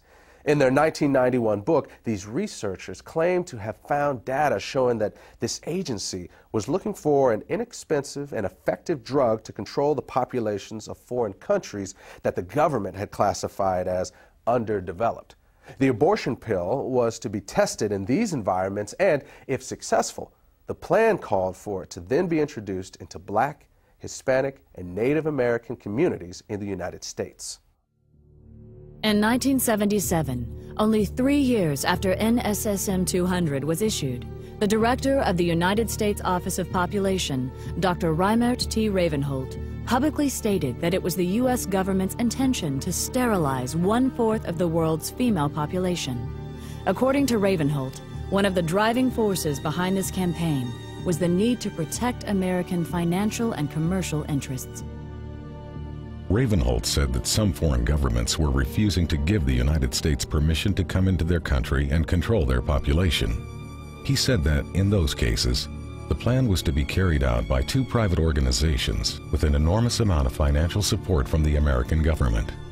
When asked by a St. Louis newspaper to name the 2 organizations, he said that they were the United Nations Fund for Population Activities and Planned Parenthood. Among government officials who supported the Ravenholt philosophy of using American intervention to control the populations of foreign countries, perhaps the most powerful were Republican President Gerald Ford, Vice President Nelson Rockefeller, and Secretary of State Henry Kissinger. In the mid-1970s, while serving as foreign policy advisor to the Ford-Rockefeller administration, Kissinger personally helped Planned Parenthood set up an abortion counseling program for Vietnam refugees who were being housed at Camp Pendleton Marine Corps Base in California. This was done despite the fact that the vast majority of these refugees were known to be strongly opposed to abortion, and not one of them had ever requested abortion counseling. At the same time, Kissinger also refused to hold an abortion training program that was being conducted by the Agency for International Development, which operates under the direction of the State Department. Kissinger allowed this project to continue despite numerous complaints that it was in clear violation of U.S. law that specifically prohibited American foreign aid funds from being used for this purpose. The commitment that Ford, Rockefeller, and Kissinger had for this illegal project may have been a reaction to something Reimert Ravenholt had said a few years earlier. In 1973, he was speaking at a Planned Parenthood national conference where he told attendees that abortion may actually be the most demographically powerful way of controlling population. Ravenholt would eventually be honored by Planned Parenthood for what it called innovation and vision in the population field. Years ago, a series of USA Today articles documented that there are large multinational corporations on the New York Stock Exchange today that actually got their start in the slave trade. But when slavery ended and Africans could no longer be financially exploited, many of those same corporations began pouring millions into the eugenics movement. The people they had found so valuable as property, they had little use for as fellow citizens. And again, some of those corporations and foundations and institutions are still around today, and every year they still pour millions into eugenics organizations like Planned Parenthood. In fact, if you look at Planned Parenthood's donor list, it reads like a who's who of corporate America. You also have individual elitists doing the exact same thing. People like Bill and Melinda Gates, Warren Buffett, Ted Turner, and many others have used their own personal fortunes to make sure that the eugenics movement never runs short of money. Of course, if you confront these people or these corporations about their support for organizations like Planned Parenthood, they'll tell you it has nothing to do with eugenics. And if someone is naive enough to believe that, that's fine. But to me, it's like someone saying, yeah, I'll give a few $1 million a year to the Klan, but I'm not really a racist. After the abortion pill RU-486 was approved for sale in the U.S., the controversy surrounding it kept the abortion lobby from being able to find an American company to produce it. That forced them to look for a foreign manufacturer. And after an 8-year search, a company owned by the Chinese government agreed to manufacture the drug for the U.S. market. The company's management made the decision after the Rockefeller Foundation agreed to provide financial backing for the project. There's also another connection between Rockefeller and RU-486. At the end of World War II, the German chemical manufacturer IG Farben was identified as the company that supplied the gas used in the Nazi concentration camps. The gas was called Zyklon B, and evidence later showed that Farben's executives knew how it was being used. In fact, evidence was uncovered to indicate that Farben engineers had actually designed the gas chambers. This led to some of them being tried at Nuremberg for crimes against humanity, including genocide and slavery. Interestingly, I.G. Farben was a financial partner with John D. Rockefeller and Standard Oil of New Jersey in a company called Standard I.G. Farben. In addition, within 3 months after Hitler came to power, the publicity director of Rockefeller Foundation and personal advisor to John D. Rockefeller, a man named Ivy Ledbetter Lee, was assigned the responsibility of directing public relations for I.G. Farben. After the war, I.G. Farben would change its name to become known as Hercht AG. Today, Hercht is a gigantic multinational corporation with subsidiaries all over the world, including the United States. Ironically, one of Hercht's subsidiaries, Rusal Uclof, is the French company that developed RU-486. In other words, the same company that produced the gas used in the Nazi death camps also produced the abortion pill that is now being used in American abortion clinics. And in both cases, there was a known connection to the Rockefeller Foundation. On the week he was inaugurated, Bill Clinton received this letter from attorney Ron Weddington. Weddington is the ex-husband of Sarah Weddington, the lawyer who successfully argued for the legalization of abortion in the Roe v. Wade case. 26 million food stamp recipients is more than the economy can stand. You can start immediately to eliminate the barely educated, unhealthy, and poor segment of our country. No, I'm not advocating some sort of mass extinction of these unfortunate people. Crime, drugs, and disease are already doing that. I am not proposing that you send federal agents armed with Depo-Provera dart guns to the ghetto. You should use persuasion rather than coercion. Our survival depends upon our developing a population where everyone contributes. We don't need more cannon fodder. We don't need more parishioners. We don't need more cheap labor. We don't need more poor babies. 2 days after being sworn in as president, Bill Clinton issued an executive order that allowed federally funded agencies to refer low-income women for abortions. He also directed that American dollars could be funneled to organizations that promote abortion in foreign countries. The Aid to Families with Dependent Children program is the worst boondoggle ever created. When a sullen black woman of 17 or 18 can decide to have a baby and get welfare and food stamps and become a burden to us all, it's time to stop. Dr. Edward Allred, abortionist, 1980. Edward Allred is the owner of one of the largest chains of abortion clinics in the United States. Not long before Allred made this statement, the Los Angeles Times had reported that his California facilities were handling referrals made by Planned Parenthood.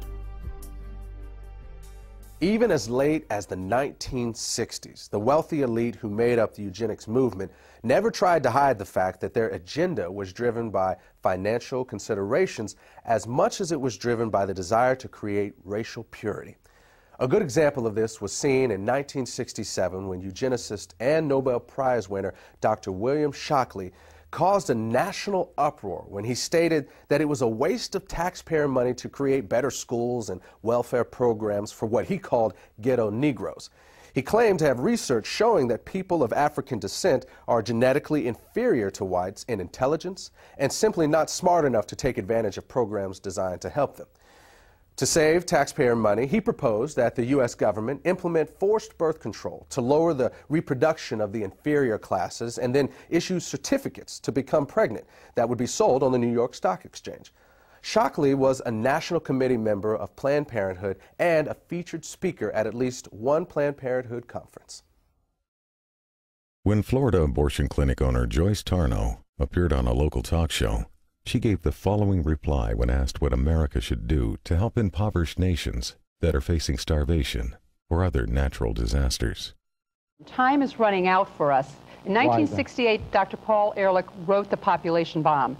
And in that book, he stated a thesis that what we should be doing is helping those nations that have a reasonable chance of being able to produce their own food supplies. Those that cannot do that for whatever reason, those people have to just sink or swim on their own. And what we do is try to help those societies become self-sustaining that have a chance to learn how to fish in order to feed themselves. Wait a minute. Are you I just want to make sure this is clear. Are you advocating, or was he advocating, basically writing off people that have no hope of ever, because of the climate or whatever problems, of feeding themselves? Sort of like survival of the fittest? Or, right. And the thing is... You agree with that? Yes, I do. The more people you help to survive, the more people are going to be reproducing and having children beyond what we can reasonably hope to have, so that we can educate and house and feed these people. When Joyce Tarnow retired in 2004, she told a local newspaper that she had tried to get as many people sterilized as are in my way. She also restated her views on foreign aid, saying that the United States should help those countries that can prosper, but let the others wither on the vine. Citing Haiti as an example, Tarnow said that the Haitian people should be made to stew in their own juices because they had destroyed their environment. In order to really understand the role money plays in the eugenics movement, it is important to keep in mind that its original mission was not to make a profit, but to eliminate a group of people that the elite saw as a financial burden because of things like welfare, crime, taxes, and so forth. And when you look at the wealthy individuals and corporations that fund the modern eugenics movement, you see that this has not really changed. You also see that these people are willing to pay out big money to those who can carry out their agenda. And when Planned Parenthood figured this out, they volunteered for the job. The result is that money has been poured into this organization to the point that Planned Parenthood is now a billion-dollar multinational corporation that operates the largest chain of abortion clinics and birth control facilities in America. While much of Planned Parenthood's financial success has been because of donations from these wealthy individuals and large corporations, it has also raked in billions from you and me. In 2006 alone, despite having made over $60 million in profit, Planned Parenthood received about $350 million from the U.S. government. And in 2009, Planned Parenthood will receive approximately $1 million every single day from the American taxpayer. That's $1 million every 24 hours. That comes directly out of your paycheck and mine. Planned Parenthood of Upper Hudson's youth program, which includes children as young as 13, requires participants to be exposed to sexual deviancy on parade. Literally. Planned Parenthood of Upper Hudson's application form for the STARS program for high school kids states that students as young as 13 are required to attend Capitol Pride. But this isn't just Planned Parenthood of Upper Hudson. As shown in this memo from 1969, Planned Parenthood's national goal is to restructure the family and encourage increased homosexuality as a sick form of population control. This is the type of savage decadence that we're all going through, and this is the kind of psychological pain we have as a race. And so, really, slavery never really ended. Not in that way, not the sexual deviancy that was going on with our people. It never really ended. So we tend to think of it ended, but I want you to look at this picture here. As you see a white male, he has a black man tied to a pole. And he has him naked with his buttocks showing. His tied, hands tied, another brother holding his legs.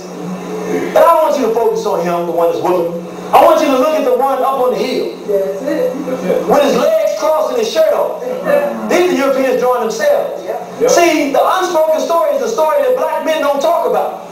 Because see, the white male understands something. If he can crush the manhood in the black male, there will be no resistance. Resistance means resistance to white power and white oppression. If he can strip the manhood from the race, then he can strip any sense of resistance from the race. The white male understands something. If he can crush the manhood in the black male, there will be no resistance. Resistance means resistance to white power and white oppression. If he can strip the manhood from the race, then he can strip any sense of resistance from the race. So he gets to kill two birds with one stone. He gets to enjoy his freakish European way of doing things, and he gets to inflict the type of suffering on our race that we can't adequately deal with and strip the manhood out and effeminize him. So we see the brother there, and we know what happens when this European is beating, the brother leaves, and this brother leaves too. And we tend to say that the system of slavery is over, brothers and sisters. But we didn't read the 13th Amendment. See, crackers plan their work and they work their plan. Let's look at the 13th Amendment. Neither slavery nor involuntary servitude, except as a punishment for crime whereof the party shall have been duly convicted, shall exist within the United States or any place subject to their jurisdiction. Let me read it again. Neither slavery nor involuntary servitude. So they said, we get rid of slavery, except as a punishment for crime, except for the prison system. So we think that slavery is over. We think that this day is over. But the 13th Amendment told us, no, it's not over. White supremacy has refined its methods, but not its purpose. The effeminization of the black male goes on right here. There's a brother that's locked up, and you see that this is the same thing. The Europeans can stand over and gowl at this black man. What is the system of racism, white supremacy? Y'all with me, brothers and sisters? Racism, white supremacy is a system developed by whites to conquer, exploit, and annihilate all non-white people from planet Earth. That's right. Let me say that again. Y'all repeat it after me. Racism, white supremacy is a system developed by whites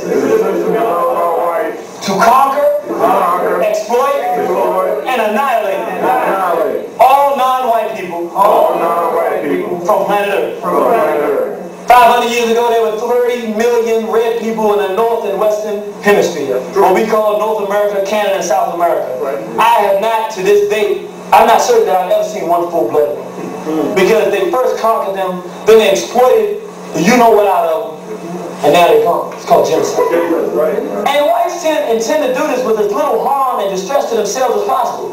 Therefore, the system is constantly revised and updated to make accomplishing their goals easier. The effeminization of the black male is the white attempt to strip black men of any resistance. And when they strip the black men of any resistance to white power and white aggression, it leaves the women and children open for everything we see around them. And then we say 10 major areas of people activity: economics, education, entertainment, health, labor, law, politics, religion, sex, and war. These generally encompass most of the things that we do. We got that from a brother named Neely Folk. And so now we're going to get into something we call the white sex blitz. Because we talked about the physical process of effeminizing black male. Now we got to talk about, we say it's a new slavery, it's a new day, but it's the same old game. Why it is that we have not been able to recognize what's going on and build a resistance against it. We haven't been able to do that because they're coming at us from so many different directions, brothers and sisters. We can't even catch up with it. And right now I'm going to run through a lot of these things, but don't feel as though you can get the tape and go back if you have to. I'm going to move kind of fast here so we can move through this thing. But what I want you to understand is it's coming from every single direction so fast that we don't have time to put it all together. Just like a blitz in a football game. The summary of the white sex agenda. In 1972, 200 so-called gays or homosexuals got together in Chicago at the meeting of the National Coalition of Gay Organizations. Let's see some of the things that they wanted to put in place. Repeal of all laws prohibiting solicitation for private voluntary sexual liaisons and laws prohibiting prostitution, both male and female. They want to legalize prostitution. Let's go further. Federal encouragement and supports for sex education courses prepared and taught by gay women and men, presenting homosexuality as a valid, healthy preference and lifestyle and a viable alternative to heterosexuality. So they want to make it so that homosexuality and heterosexuality are presented as if they're equal on the same footing. Repeal of all laws governing the age of sexual consent. They want a 5-year-old to be legally able to quote-unquote have sex. Enactment of legislation so that child custody, adoption, visitation rights, foster parenting, and the like shall not be denied because of sexual orientation or marital status. They want to open up the slave farms again for children.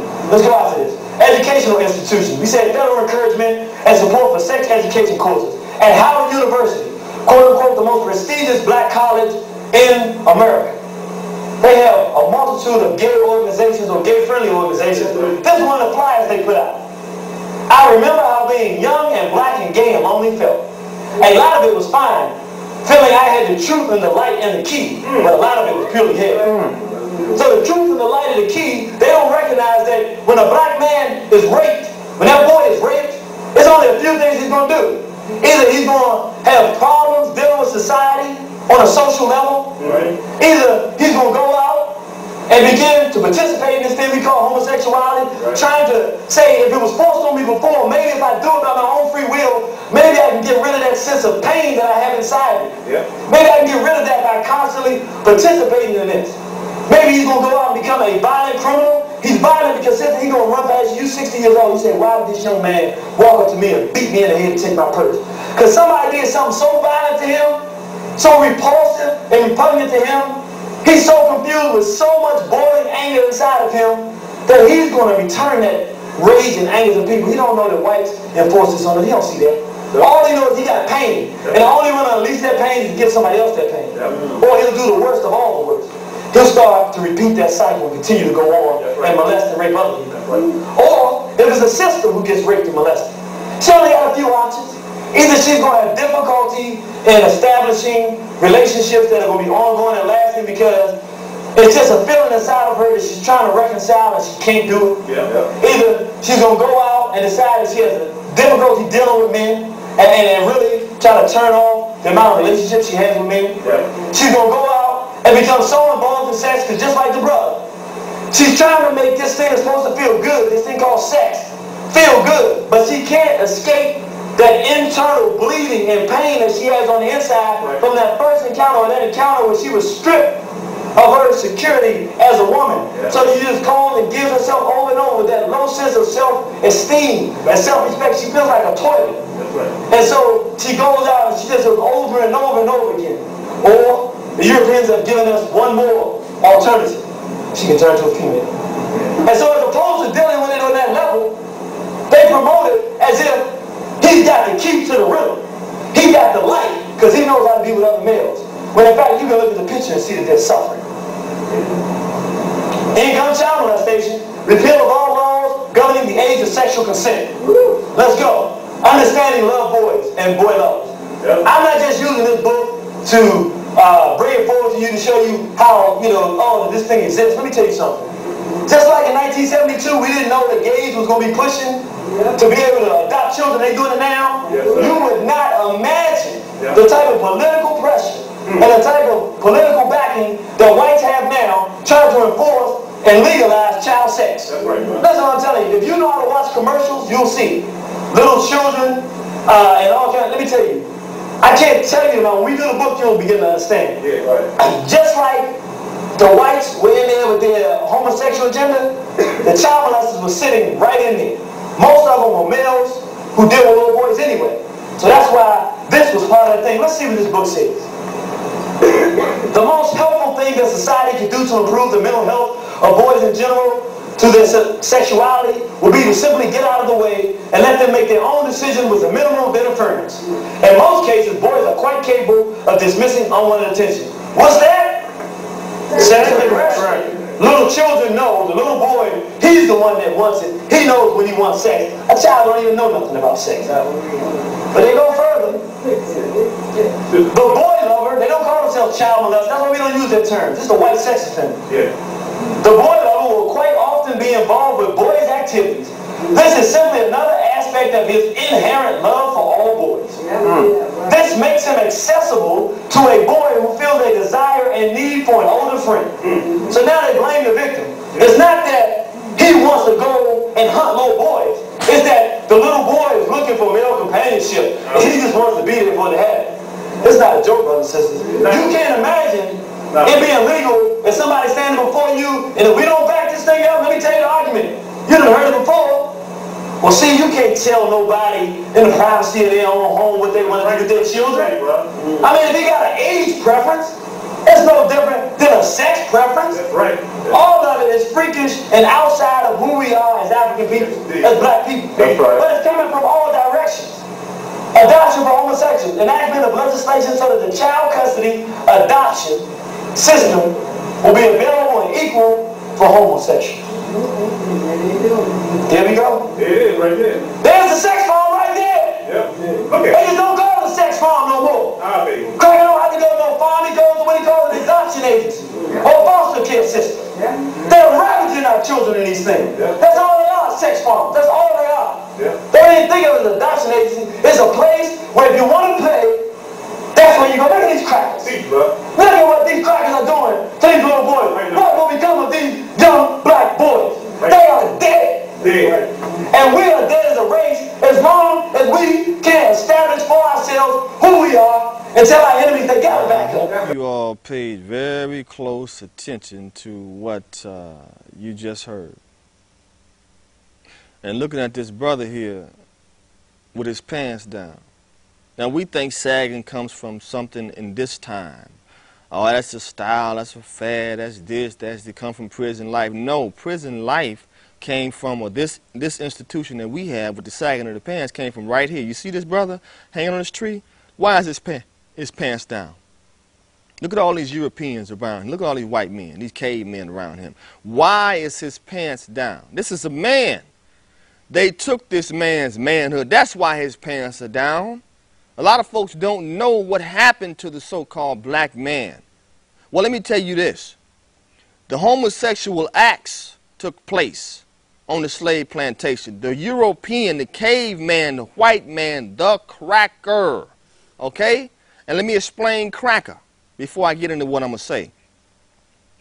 Cracker is a term that came from us, our people. And we used it to identify the man that was cracking us with the whip.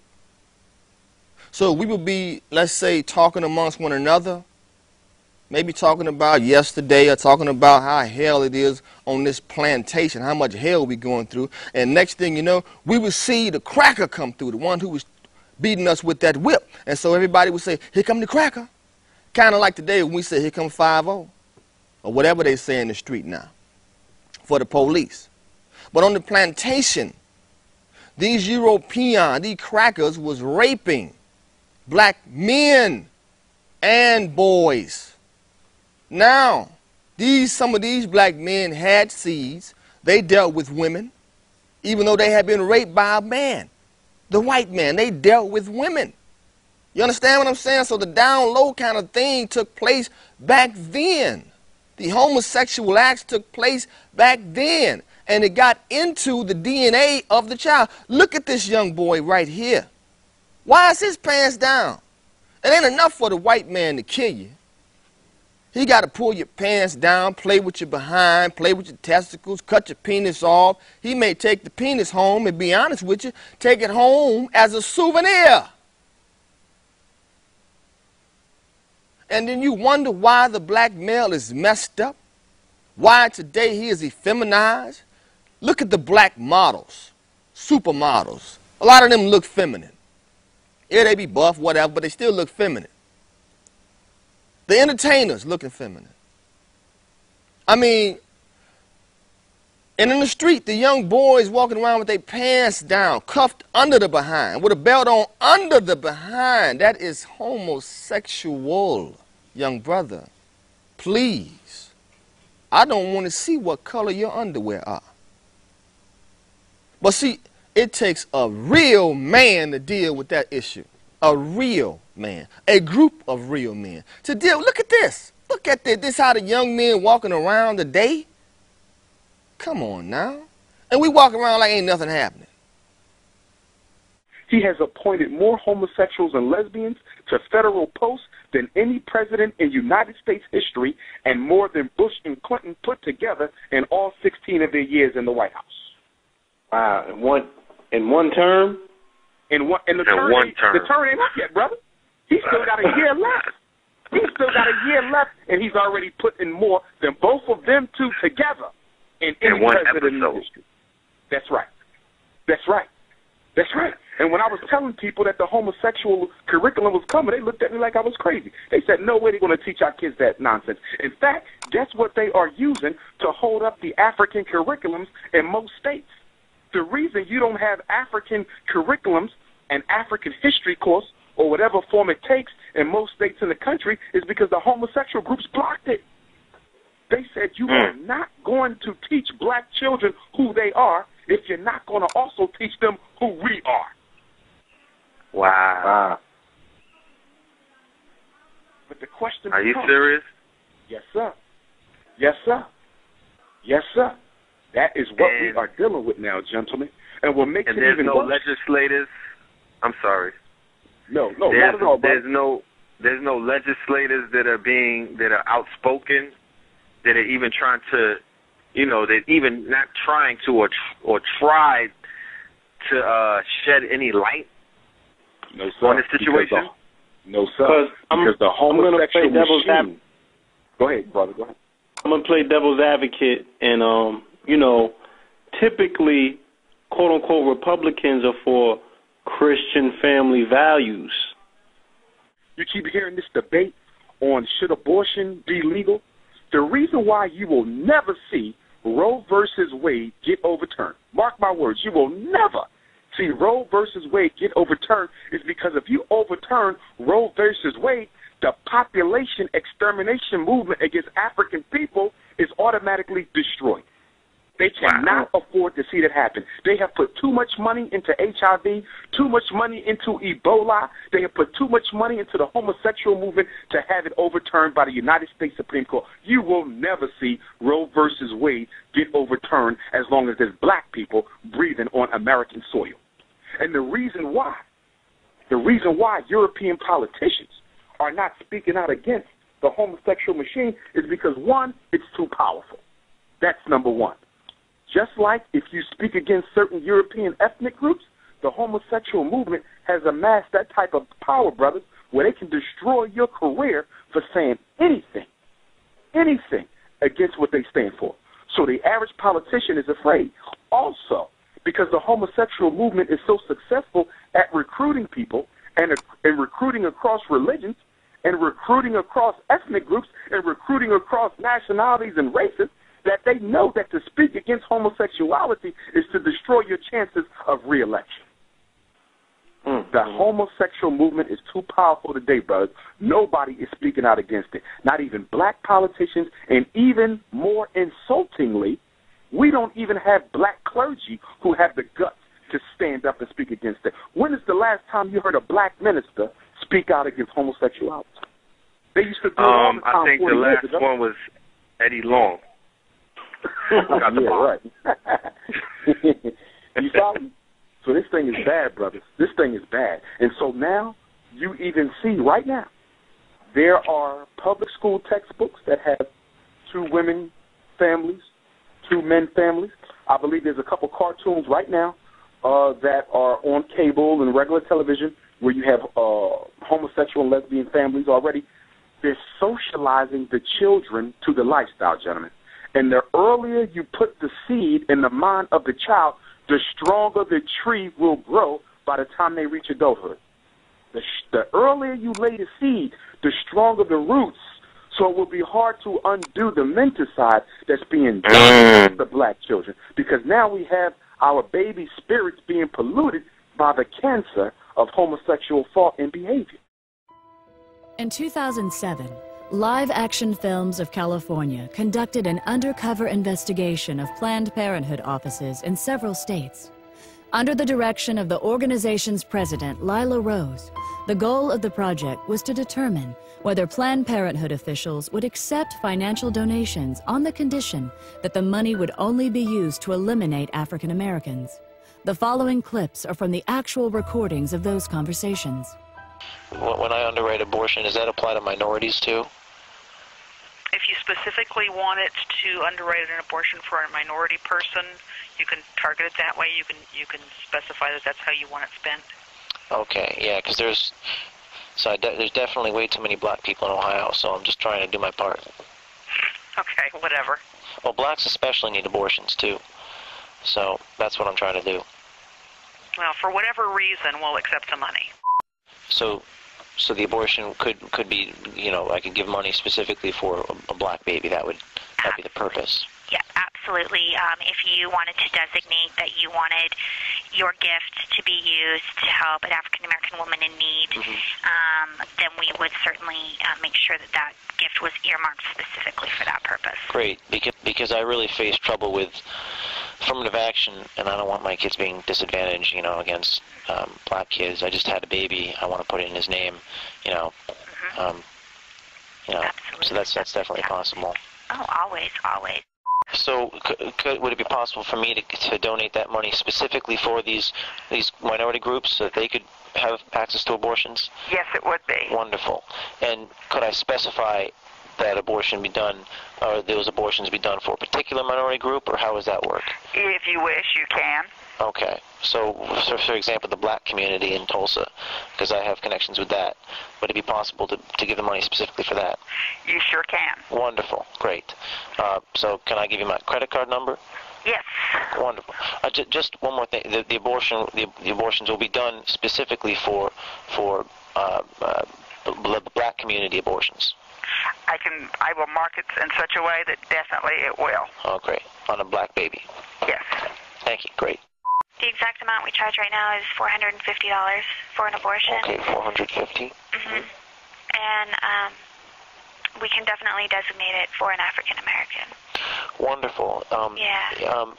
Okay, and if I want to make to fund, because you know this is a if I wanted to help fund multiple abortions, could you also specify that this could be done for a specific group? Mm-hmm. Well, I'm really excited, you know, because I really face trouble with affirmative action. I don't want my kids to be disadvantaged, you know, against blacks in college, and the less blacks out there, the better. So. Yeah, it's a strange time for sure. Yeah. So, okay. Well, thank you very much, Jeremy. And if you have any questions, please feel free to give me a call. My extension is 304. When this material was released to the public, Planned Parenthood's defense was to claim that the employees who made these statements were not reflecting the organization's corporate position. But in 1986, Planned Parenthood's national president, Faye Wattleton, made the following statement during an interview on CNN. As a matter of fact, Mr. Dornan, if I may finish, we have received contributions from people who want to support us because they want all welfare mothers and all black women to stop having children. What Ms. Wattleton was conceding in this CNN interview, and what Live Action Films found in their undercover investigation, was acknowledged years before by a previous Planned Parenthood president. During a speech in Philadelphia in January 1966, Planned Parenthood President Alan Guttmacher stated that some of his colleagues appeared to have racial motives for their involvement with the organization. Not surprisingly, one of Guttmacher's acquaintances later warned him that in the future he should not be making comments like that in public. The person who gave that warning obviously understood that Planned Parenthood's racial agendas and attitudes are best kept out of the public. And that has been a philosophy that Planned Parenthood has embraced for many years. This idea that man could reinvent the world through eugenics was an elitist philosophy espoused by those who considered themselves to be not only financially superior, but intellectually superior to everyone else. And Planned Parenthood became the golden child of these people because Planned Parenthood is the one who figured out how to make eugenics work. They figured out that the key to racial genocide is not in killing people, but in convincing the target group to commit mass suicide. This is what birth control, and especially abortion, are all about. And the reason Planned Parenthood has been so successful is because, unlike other eugenics organizations, they have always been able to keep their agenda hidden from the public. In fact, sometimes they are even able to hide it from their own people. I will assure you that there are Planned Parenthood employees and volunteers all over this country who have no idea what they're actually involved in. Then there are other people who will look you right in the face and tell you that racism was not the driving force behind the American eugenics movement. And I think you'd have to be a complete idiot to believe that. The truth is that if blacks had never been stolen out of Africa and brought here in chains, there would never have been a eugenics movement in the first place. There would never have been forced sterilizations. There would never have been a birth control revolution. There would never have been a call for the legalization of abortion. and you would have never heard the terms population control and family planning. The fact is that had slavery never existed, Planned Parenthood would not exist today. We need to remember that over 60 years ago, a man who could today be called the father of modern-day eugenics proposed that population control clinics be concentrated in minority neighborhoods. And now today, the vast majority of Planned Parenthood clinics are located in our neighborhoods. Are we really so naive to believe that this is all a coincidence? We all know that drugs, alcohol, and tobacco are devastating, especially in the Black community. We know that the big corporations target us with the ads and the marketing campaigns. And yet, we don't notice that Planned Parenthood is doing the very same thing? We need to pay attention to the fact that in the 1960s, when we as African Americans began to demand our civil rights, for the first time in American history, there began a widespread cry in our government for legalized abortion. Was that coincidence too?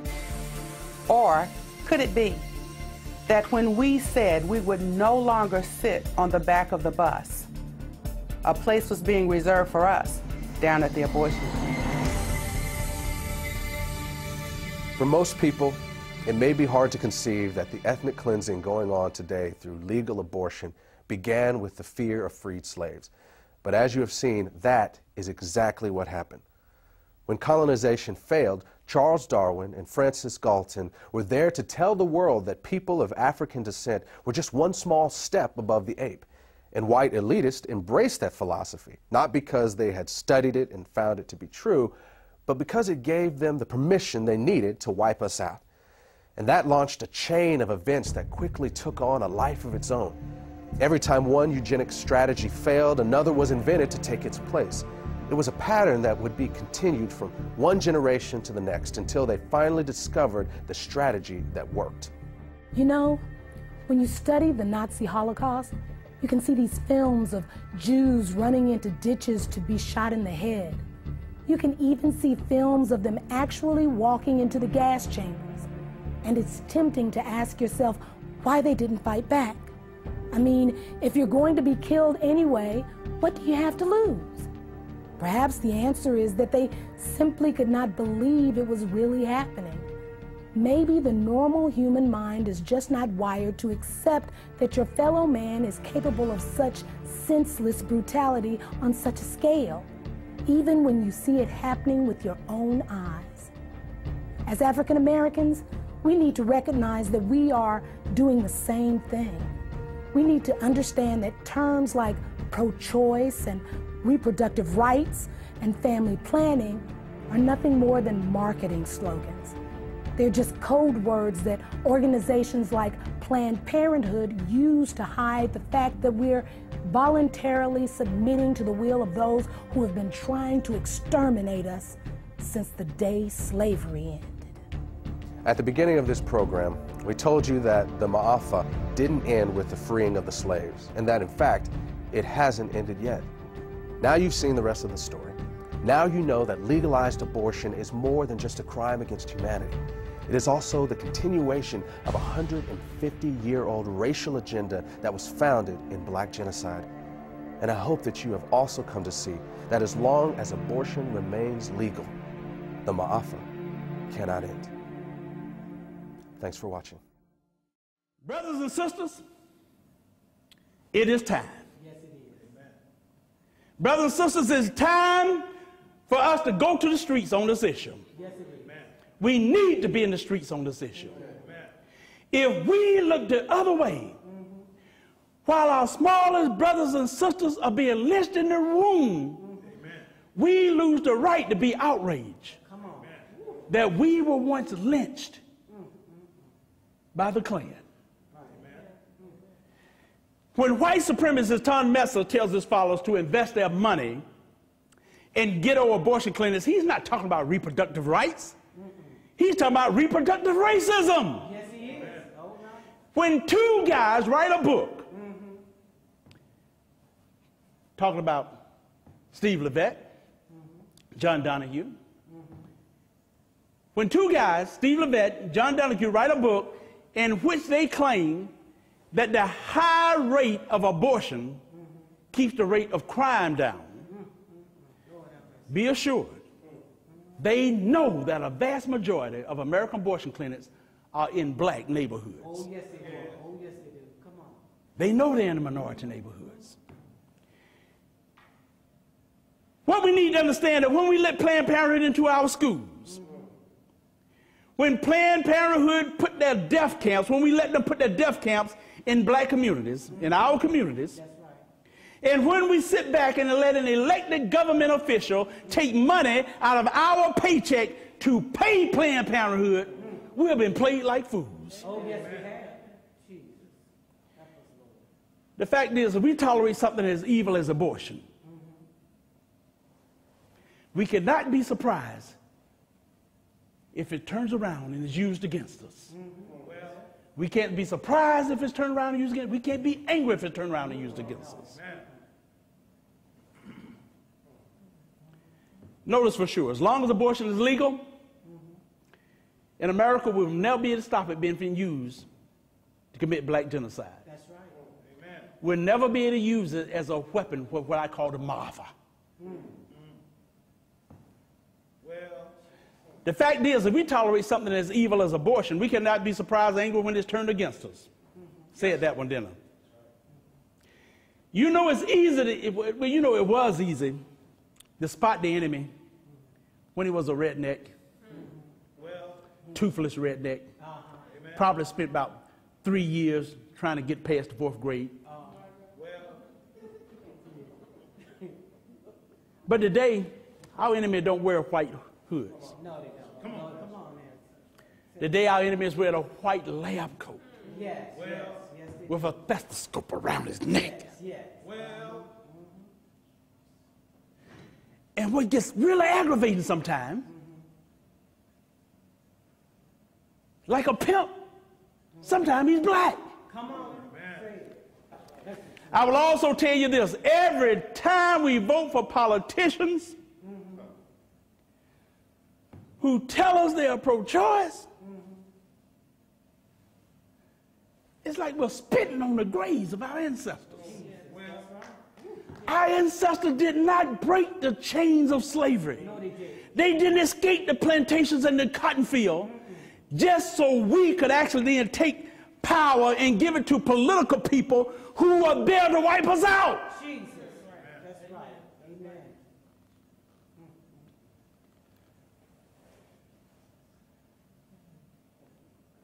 We need to remember why there were civil rights groups that fought against abortion in the 60s.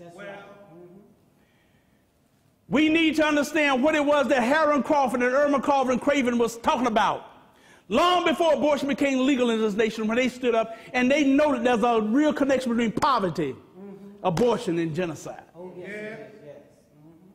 They understood it. Oh, yes, they did. Amen. Folks,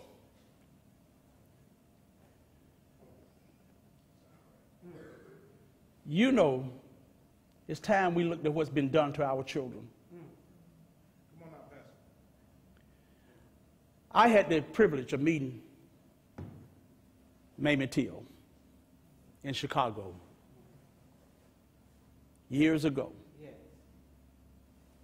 She complimented us on what we were doing. Yes. And my heart was really moved sitting next to her and having this lady look me in the eye and tell me that. Because you remember Emmett Till, and we have to remember what happened. Yes. When he was beaten and bludgeoned so bad that most of the time people say, whoa, there's got to be a closed casket.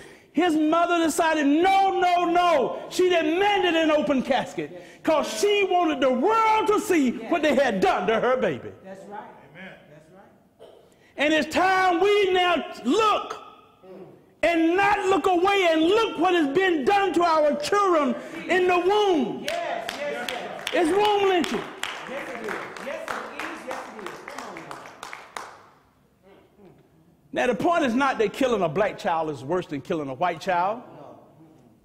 It's not. Regardless of the victim's skin color, eye color, or hair color, legalized abortion is a crime against all humanity. Amen. Amen. Every one of us. But it's also, it's like a loaded gun aimed right between our eyes. And every time we walk into a voting booth,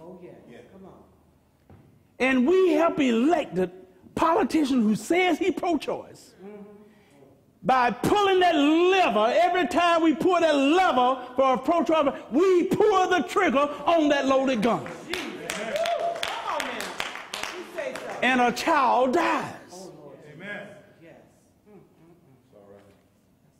Come on now. Amen. It's true regardless of what office they are running. That's right. Amen. You and I know there's a lot of pro-choice politicians. They will concede. They'll say, oh, well, yes, we know that abortion is the taking of a human life. They'll admit that. And then they turn around right around and say, but it should be legal. Yes. Well. And I have to wonder, why? No, in fact, I don't have to remember why. I just wonder how many. Come on. How many? Of these politicians who know that abortion is mass murder tolerate it because they think the right people are being murdered.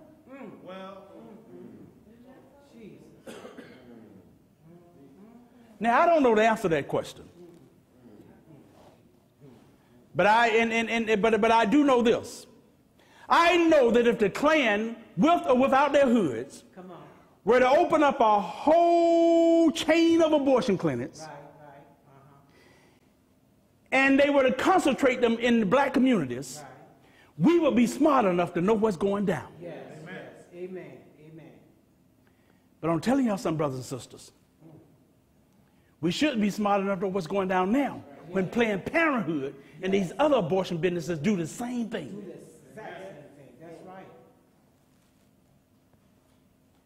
The time has come for us to wake up. Yes. The time has come for us to realize that we, our people, are no longer being illegally lynched one or two at a time at the end of a dirt road. It's time for us to realize that our people are being womb lynched. It is time to realize they are being legally ripped to shreds by millions in air-conditioned rooms with sweet, soft elevator music playing in the background. It is time for us to realize that we are in a war. We're in a war that if we don't become involved and we try to look the other way, it's going to wipe us out. It's called black genocide. It's time that we realize we have found the weapon of mass destruction, and the weapon of mass destruction is the suction machine in Planned Parenthood. That's right. Amen. That's right. Amen. Knowing what we know now, we can no longer look the other way. To end this Maafa in the 21st century, we as a people will have to do something. To do nothing is not an option.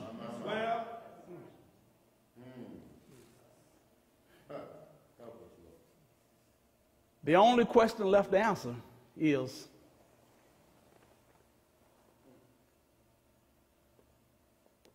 what are we going to do about it?